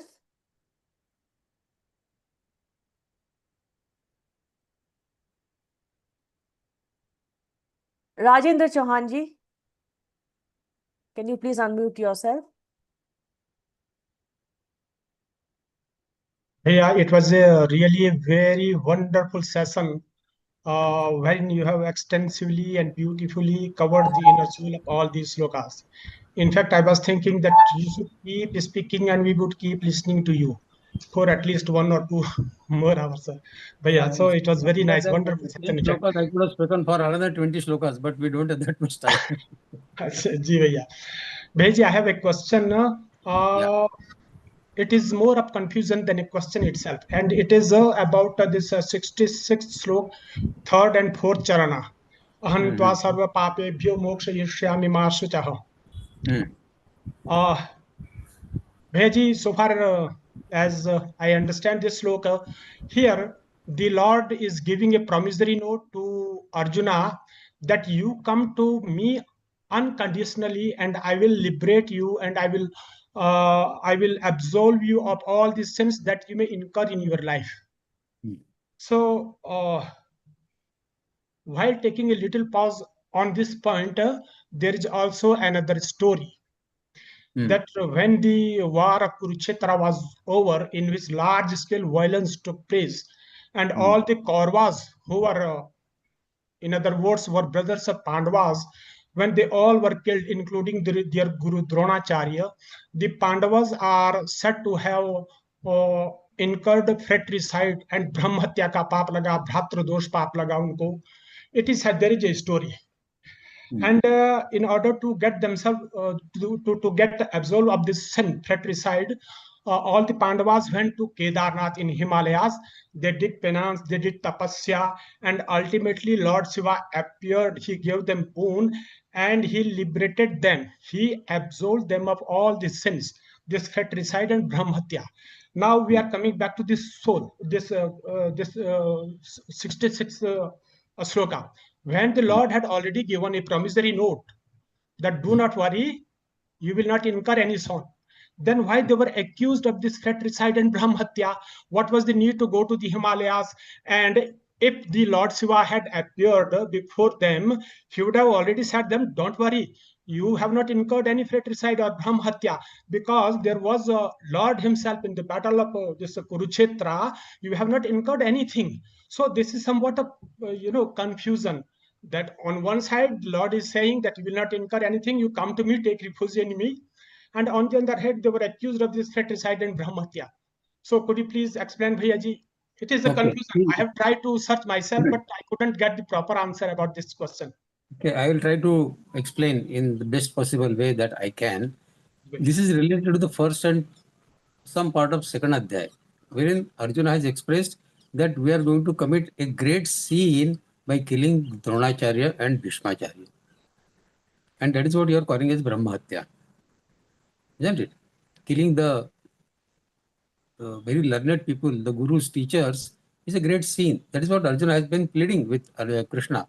In first adhyay, there was second adhyay, first few slokas of second adhyay. He even went to the extent of saying that I will prefer to do begging on the streets to live my life rather than killing these people. But even then, Shri Krishna convinced him that as per teachings of our Sanatan Dharma, Kartavya comes first and then the Bhavana. Kartavya karma is always leading. Bhavana takes a back seat. It is secondary. What we do is this feeling of Brahmatya which comes in the mind is a Bhavana. Kartavya karma has been done fully well. And for performing your Kartavya karma, you will not be punished. As I said, there are two types of dharma. One is the material dharma, another is spiritual dharma. When we say sarva dharman parityajya mamekam sharanam pracha, that means you can give up your material dharma, but take the refuge of me. That means take the refuge of spiritual dharma. If you don't take spiritual dharma refuge, and if you only give up your material dharma, then you are a papi. Isn't it? That is what we discussed when we discussed this loka, that when you sarva dharman parityajya, when you give up your material dharma, you have to take the refuge of spiritual dharma. Otherwise, don't give up. That is what Paramatma has taught in karma sannyas. Karma yoga is better, okay, but in this loka, Paramatma has said sarva dharman parityajya, karma sannyas.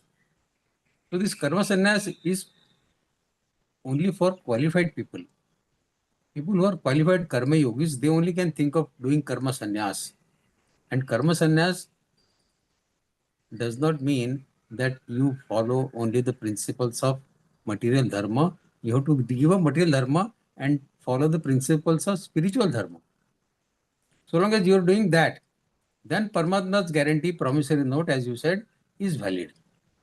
But if you are not doing material dharma and you are not taking full refuge in the spiritual dharma, then Krishna's promissory note is not valid.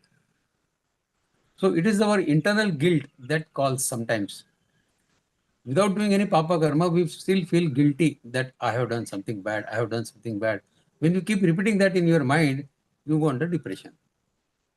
And that would have happened in case of Pandavas, because they saw the entire clan of Kauravas getting killed in the war.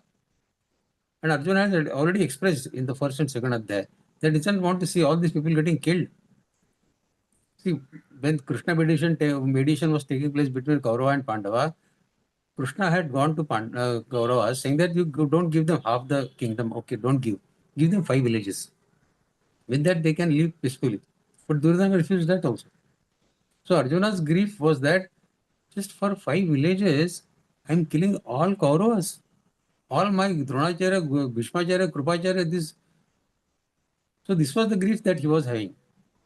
That for merely 5 villages, I am taking the life of so many lakhs of people.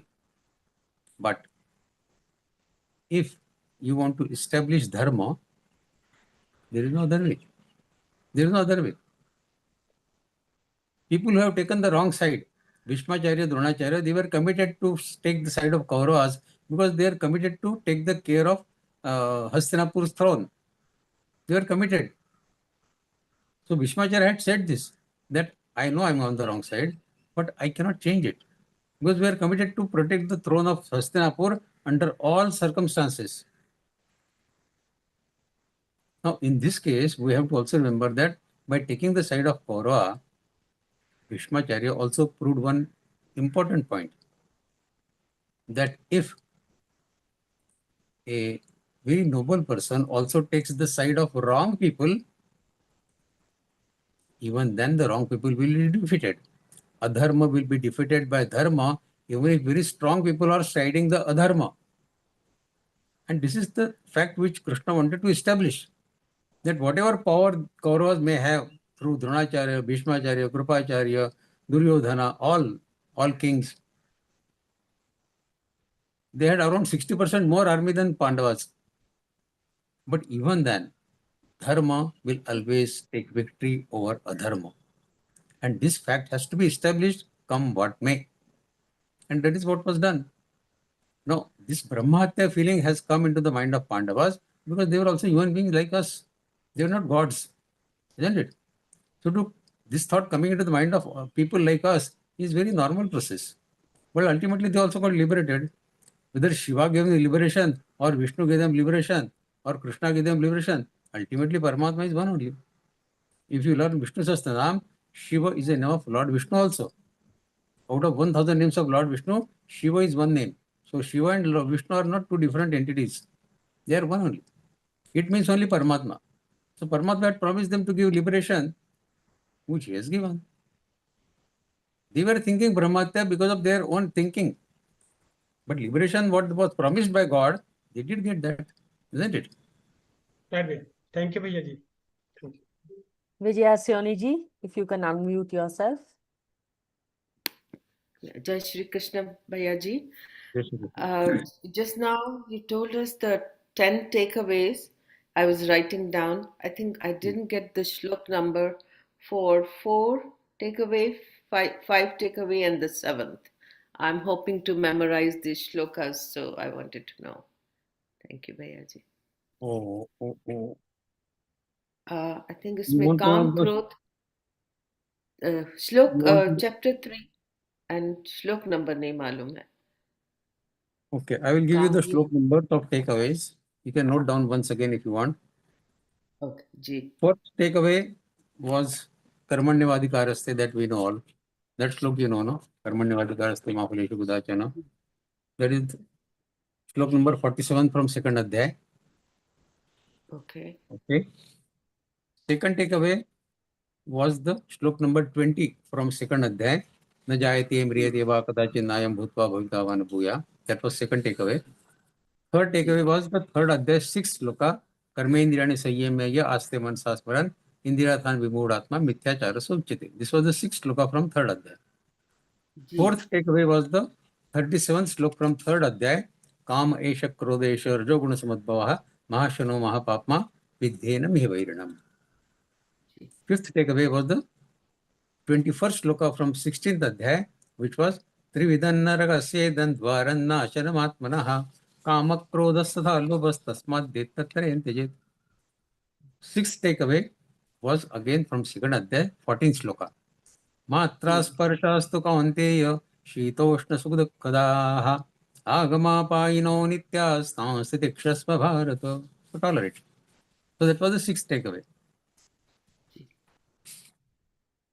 Tough times keep coming, tough times go. Seventh takeaway was the 35th shloka from 6th adhyaya. Arjuna had asked the question. Chanchalamimana Krishna pramati balo dhrudam tasya nigram manye vayor visadushkaram. How to control the mind? So Paramatma had given a reply, a solution to that. Asamshayama abaho manodhrigrahe chalam abhyasena tu kaunteya vairagyena cha grihyate. So abhyas and vairagya, these are to be followed to march ahead on the path of spirituality, to control, restrict your mind. So this was the seventh takeaway, 35th slok from 6th adhyaya. Then 8th takeaway was the 70th slok from 2nd adhyaya. Apuryamana pradishtam samudramapa pravishanti yadvat tadvat kamayam pravishanti sarve sashanti mapnoti na kama kami. So this was the 8th takeaway. 9th takeaway was the 7th sloka from 8th adhyaya. Tasmat sarveshu kaleshu mamanusmari yudhya mayyarpitamano buddhir mame vaishyasya samshayam. So mamanusmara and yuddha, both things you have to do together. This is the greatest takeaway in my opinion. So this was the 9th takeaway. And 10th takeaway was what we discussed today.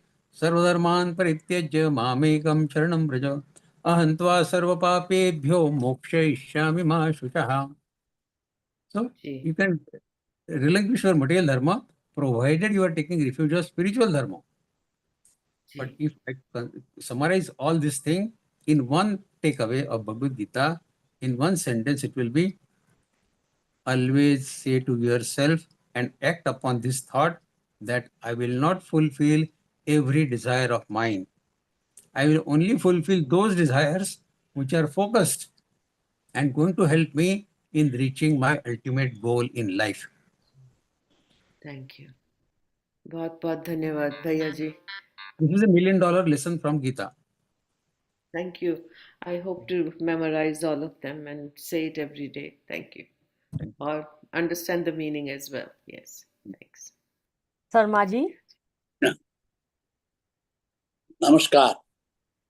Namaste ji. I'm not able, I have some problem in hearing. I'm not able to note all the numbers, but I'll read out what I have noted. Okay. 47 from second, 20 from seventh. 7? No. 7th adhyaya you haven't taken. There are many shlokas in 5th adhyaya also. Vidya vinay sampanne brahmane gavi asti nishuni chaiva shubhake cha pandita samadarshana. This is also a good adhyaya shloka. But we cannot take too many shlokas. Time is limited. So I have taken only 10 shlokas. Okay. So I will tell you again the names and the numbers of shlokas. From 7th chapter. No, today I have not taken any shloka from 7th chapter. I see. Is it against 2 only? Then 20 by 2. 20 shloka from 2nd adhyaya, yes. See, I will repeat once again. 47 shloka from 2nd adhyaya. 20 shloka from 2nd adhyaya. Right. Then Third adhyaya. 6th shloka from 3rd adhyaya. Number 6 or 6 slokas? Number 6 from 3rd adhyaya. Right. Then again 3. Kama Krodha. That is 37th shloka from 3rd adhyaya. 37. 16 by 1. 16. That is the 5th shloka. 21st shloka from 16th adhyaya. That is the 5th one. 21st shloka from 16th adhyaya. 21st, Yeah. Okay. Then 14th from 2nd. 14th from 2nd. Matra sparshastu kaunteya. Then number 6 again, chapter 6. That is slok number 35. Asamshayam mahabaho manodhrigrahe. Then again 70 from 2nd. Right. Apuryamanamachar pratishtam. 7th from 8th. Yes. Then 66 from 18. Yes, 66 from 18. Kind of you, number 1. Number 2. I wanted to repeatedly hear what all you have said in these 18 chapters. I have some YouTubes for that. Yeah. You can get everything what we have spoken today on YouTube. Oh, you will that's get enough PDF, for me. whatever we have discussed. So you will have both the things. You have the text form in PDF as well as you have the video on YouTube. Okay, that's enough. Okay, namaskar. नमस्कार Bhupinder Gupta ji. नमस्कार जी। नमस्कार जी। आपका जो विवेचन है that is very very fine विवेचन और very informing. I want to assimilate it but अभी भगवत कृपा नहीं हुई है।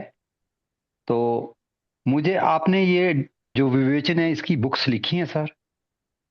नहीं, अभी तक तो लिखी नहीं है। बुक्स मैं हैं आपकी? न्यूज़पेपर में लिख रहा हूँ रोज रोज एक श्लोक के बारे में एक न्यूज़पेपर में लिखना चालू किया है। अभी उसको 1 महीना हो गया, तो उसमें रोज एक श्लोक के बारे में लिखता हूँ, लेकिन बुक अभी तक तो लिखी नहीं है।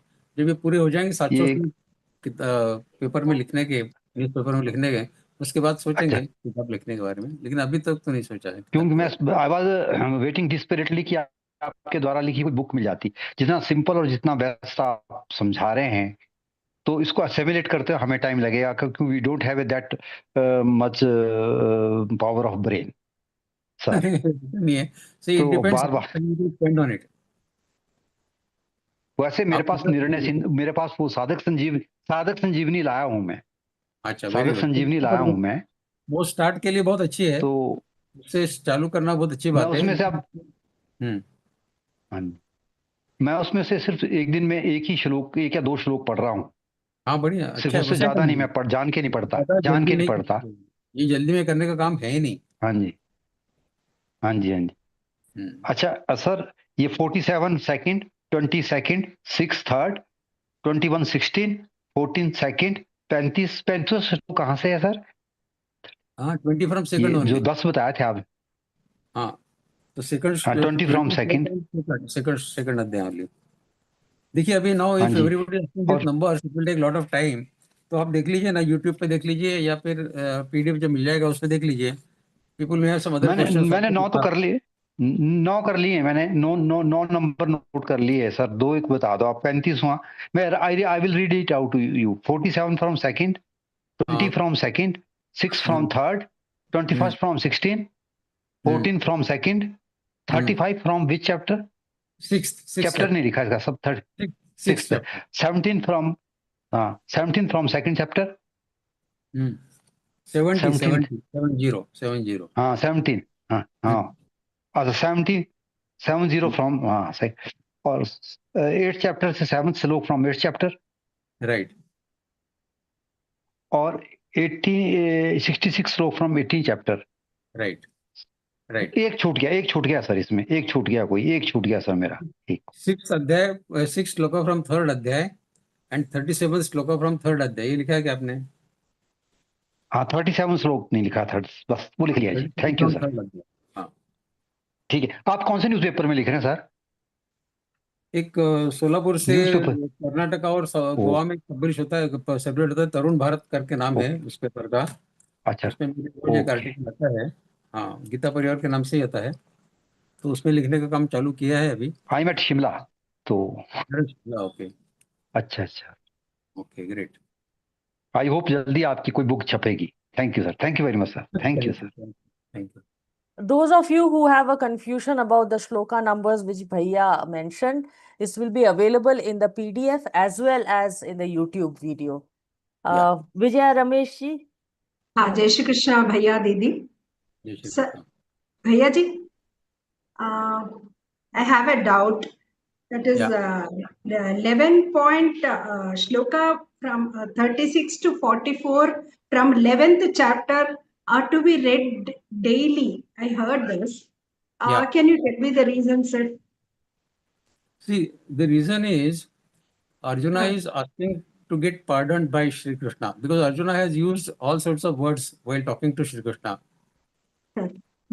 He has called him a friend, and he has been enjoying the time with him. So two friends, the way they talk, he has been talking to him without realizing that he is a Paramatma. So this from Shlok 36 to 45, whatever is there in 11th chapter, this is called Kshama Prarthana Stotra. Kshama Prarthana. So when we commit some sort of bad activity in our life, we should pray to God to pardon us. Like Arjuna has asked to get pardoned by Shri Krishna, these shlokas are to be used by us to get pardoned from Paramatma. So that is why this is called Kshama Prarthana Stotram. Okay. So daily we have to read this. Whenever you feel uncomfortable mentally, that you have some guilt conscious, that time to clear that guilty conscious from your mind, you can read this shloka. Okay, sir. Jai Shri Krishna. Thank you so much. Suchitra Raoji, I think you had a question but was not able to raise your hand. If you could unmute yourself and come on video, you can ask your question. Am I on video now? Yes, you are, Suchitra Raoji. Jai Shri Krishna. Thank you so much for the very enlightening and simple explanation for all the shlokas, Ji. I have two questions. One is, if I want to join the whole course again, the Vivechan part of it. So how do I join the L1 batch and then get the material as to when the Vivechan happens, the English Vivechan, or how do I go about it? You don't join the batch. Which batch you have done? I want to do the whole thing again, the whole Vivechan. Get registered in L1 again. You can continue this process of learning as many times as you want. Okay, so that. And one more thing is, I'm not able to understand how to take the notes. Like I'm taking it very haphazardly and in what I understand, but I want to do it in a more systematic manner. How do I do that? See, we have a Vivechan team in Geeta Pariwar. They take out beautiful notes. I have gone through their notes and they pick up the important points of what we speak for 1.5 or 2 hours. And they create the note in a PDF form covering all salient features of the Vivechan. So that PDF is available on the Geeta Pariwar website. You can download that PDF and they can go. Okay, sir. Thank you very much. Thank you. Didi, the link is vivechan.learngeeta.com. You will find the PDF as well as video link to all the Vivechans which have been happening for the past 5 or 6 years in Geeta Pariwar. Can you just repeat the link, ma'am, please? Vivechan.learngeeta.com. I'll put it in the chat, Didi. Learn.geeta.com. Okay, thank you. Thank you so much. Is there any other question? Otherwise, we will proceed. Yeah. Bhaiya, looks like there is no other question. Can we proceed for the Samapan? In the next session, we will take the Nyas, Paranyas and Rudhayadhyanyas. So those who are interested in learning about Nyas, they should definitely attend that. Jai Shri Krishna to all. Thanks for attending. Thank you so much again, Bhaiya, for this very absorbing Vivechan session. On behalf of Geeta Pariwar, I take this opportunity to thank each and every one of you attending the session today and look forward to having you back next week for the Nyas session, as Bhaiya mentioned. Sincere thanks to Vedang Rajhans ji, our tech star for today. Thanks also to the technical and back-end team for the relentless effort in making this session a great success. We now offer our prayers to the lotus feet of Bhagwan, and for that we have Atul Purohit ji, who is a teacher by profession. Atul ji joined Geeta Pariwar in March 2023 and serves as a core trainer. Atul ji, request you to lead us in our prayers.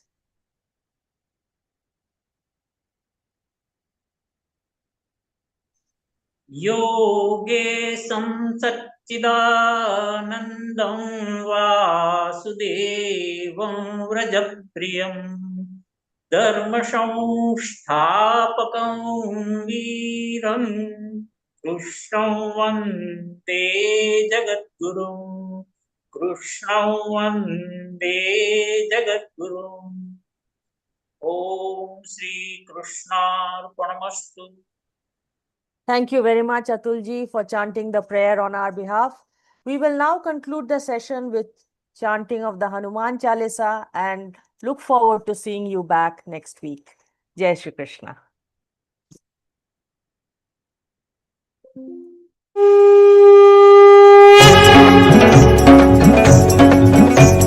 Shri गुरु चरण सरोज रज निज मन मुकुर सुधारि बरन रघुबर बिमल जसु जो दायक फलचारि बुद्धिहीन तनु जानिके सुमिरौ पवन कुमार बल बुद्धि विद्या देहु मोहि हरहु कलेश विकार जय हनुमान ज्ञान गुण सागर जय कपीसति लोक उजागर रामदूत अतुलित बल धामा अंजनी पुत्र पवन सुत नामा महावीर विक्रम बजरंगी कुमति निवार सुमति के संगी कंचन बरन विराज सुबेसा गानन कुंडल कुंचित केसा हाथ वज्र ध्वजा विराजय कांधे मूंज जनेऊ साजय शंकर सुवन केसरी नंदन तेज प्रताप महाजगबंदन विद्यावान गुणी अति चातुर राम काज करिबेको आतुर प्रभु चरित्र सुनिबेको रसिया राम लखन सीता मन बसिया सूक्ष्म रूप धरि सियहि दिखावा विकट रूप धरि लंक जरावा भीम रूप धरि असुर सहारे रामचंद्र के काज सवारे लाय सजीवन लखन जियाए श्री रघुवीर हर्षि उर लाए रघुपति कीन्ही बहुत बड़ाई तुम मम प्रिय भरत ही समभाई सहस बदन तुम रोजस गावै अस कहि श्रीपति कंठ लगावै सनकादिक ब्रह्मादि मुनीसा नारद सारद सहित अहिसा जम कुबेर दिगपाल जहाते कवि कोविद कहि सके कहाते तुम उपकार सुग्रीव ही कीन्हा राम मिलाय राजपद दीना तुम्हरो मंत्र विभीषण माना लंकेश्वर भय सब जग जाना जुग सहस्र जो जन पर भानु लील्यो ताहि मधुर पल जानू प्रभु मुद्रिका मेलि मुख माहि जलधि लांघि गए अचरज नाही दुर्गम काज जगत के जेते सुगम अनुग्रह तुमरे तेते राम दुआरे तुम रखवारे होतन आज्ञा बिनु पैसारे सब सुख लहै तुम्हारी सरना तुम रक्षक काहू को डरना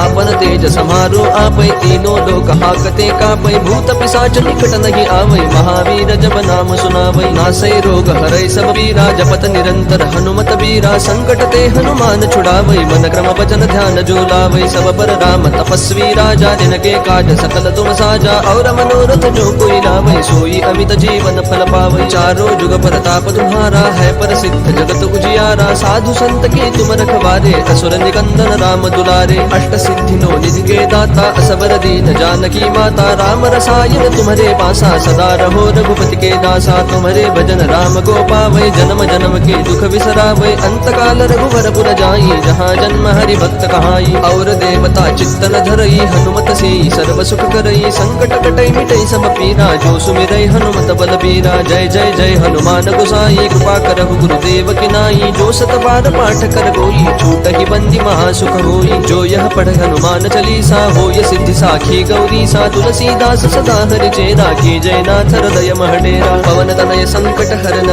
मंगल मूर्ति रूप राम लखन सीता सहित हृदय बसहु सुर भूप सियावर रामचंद्र की जय पवन सुत हनुमान की जय।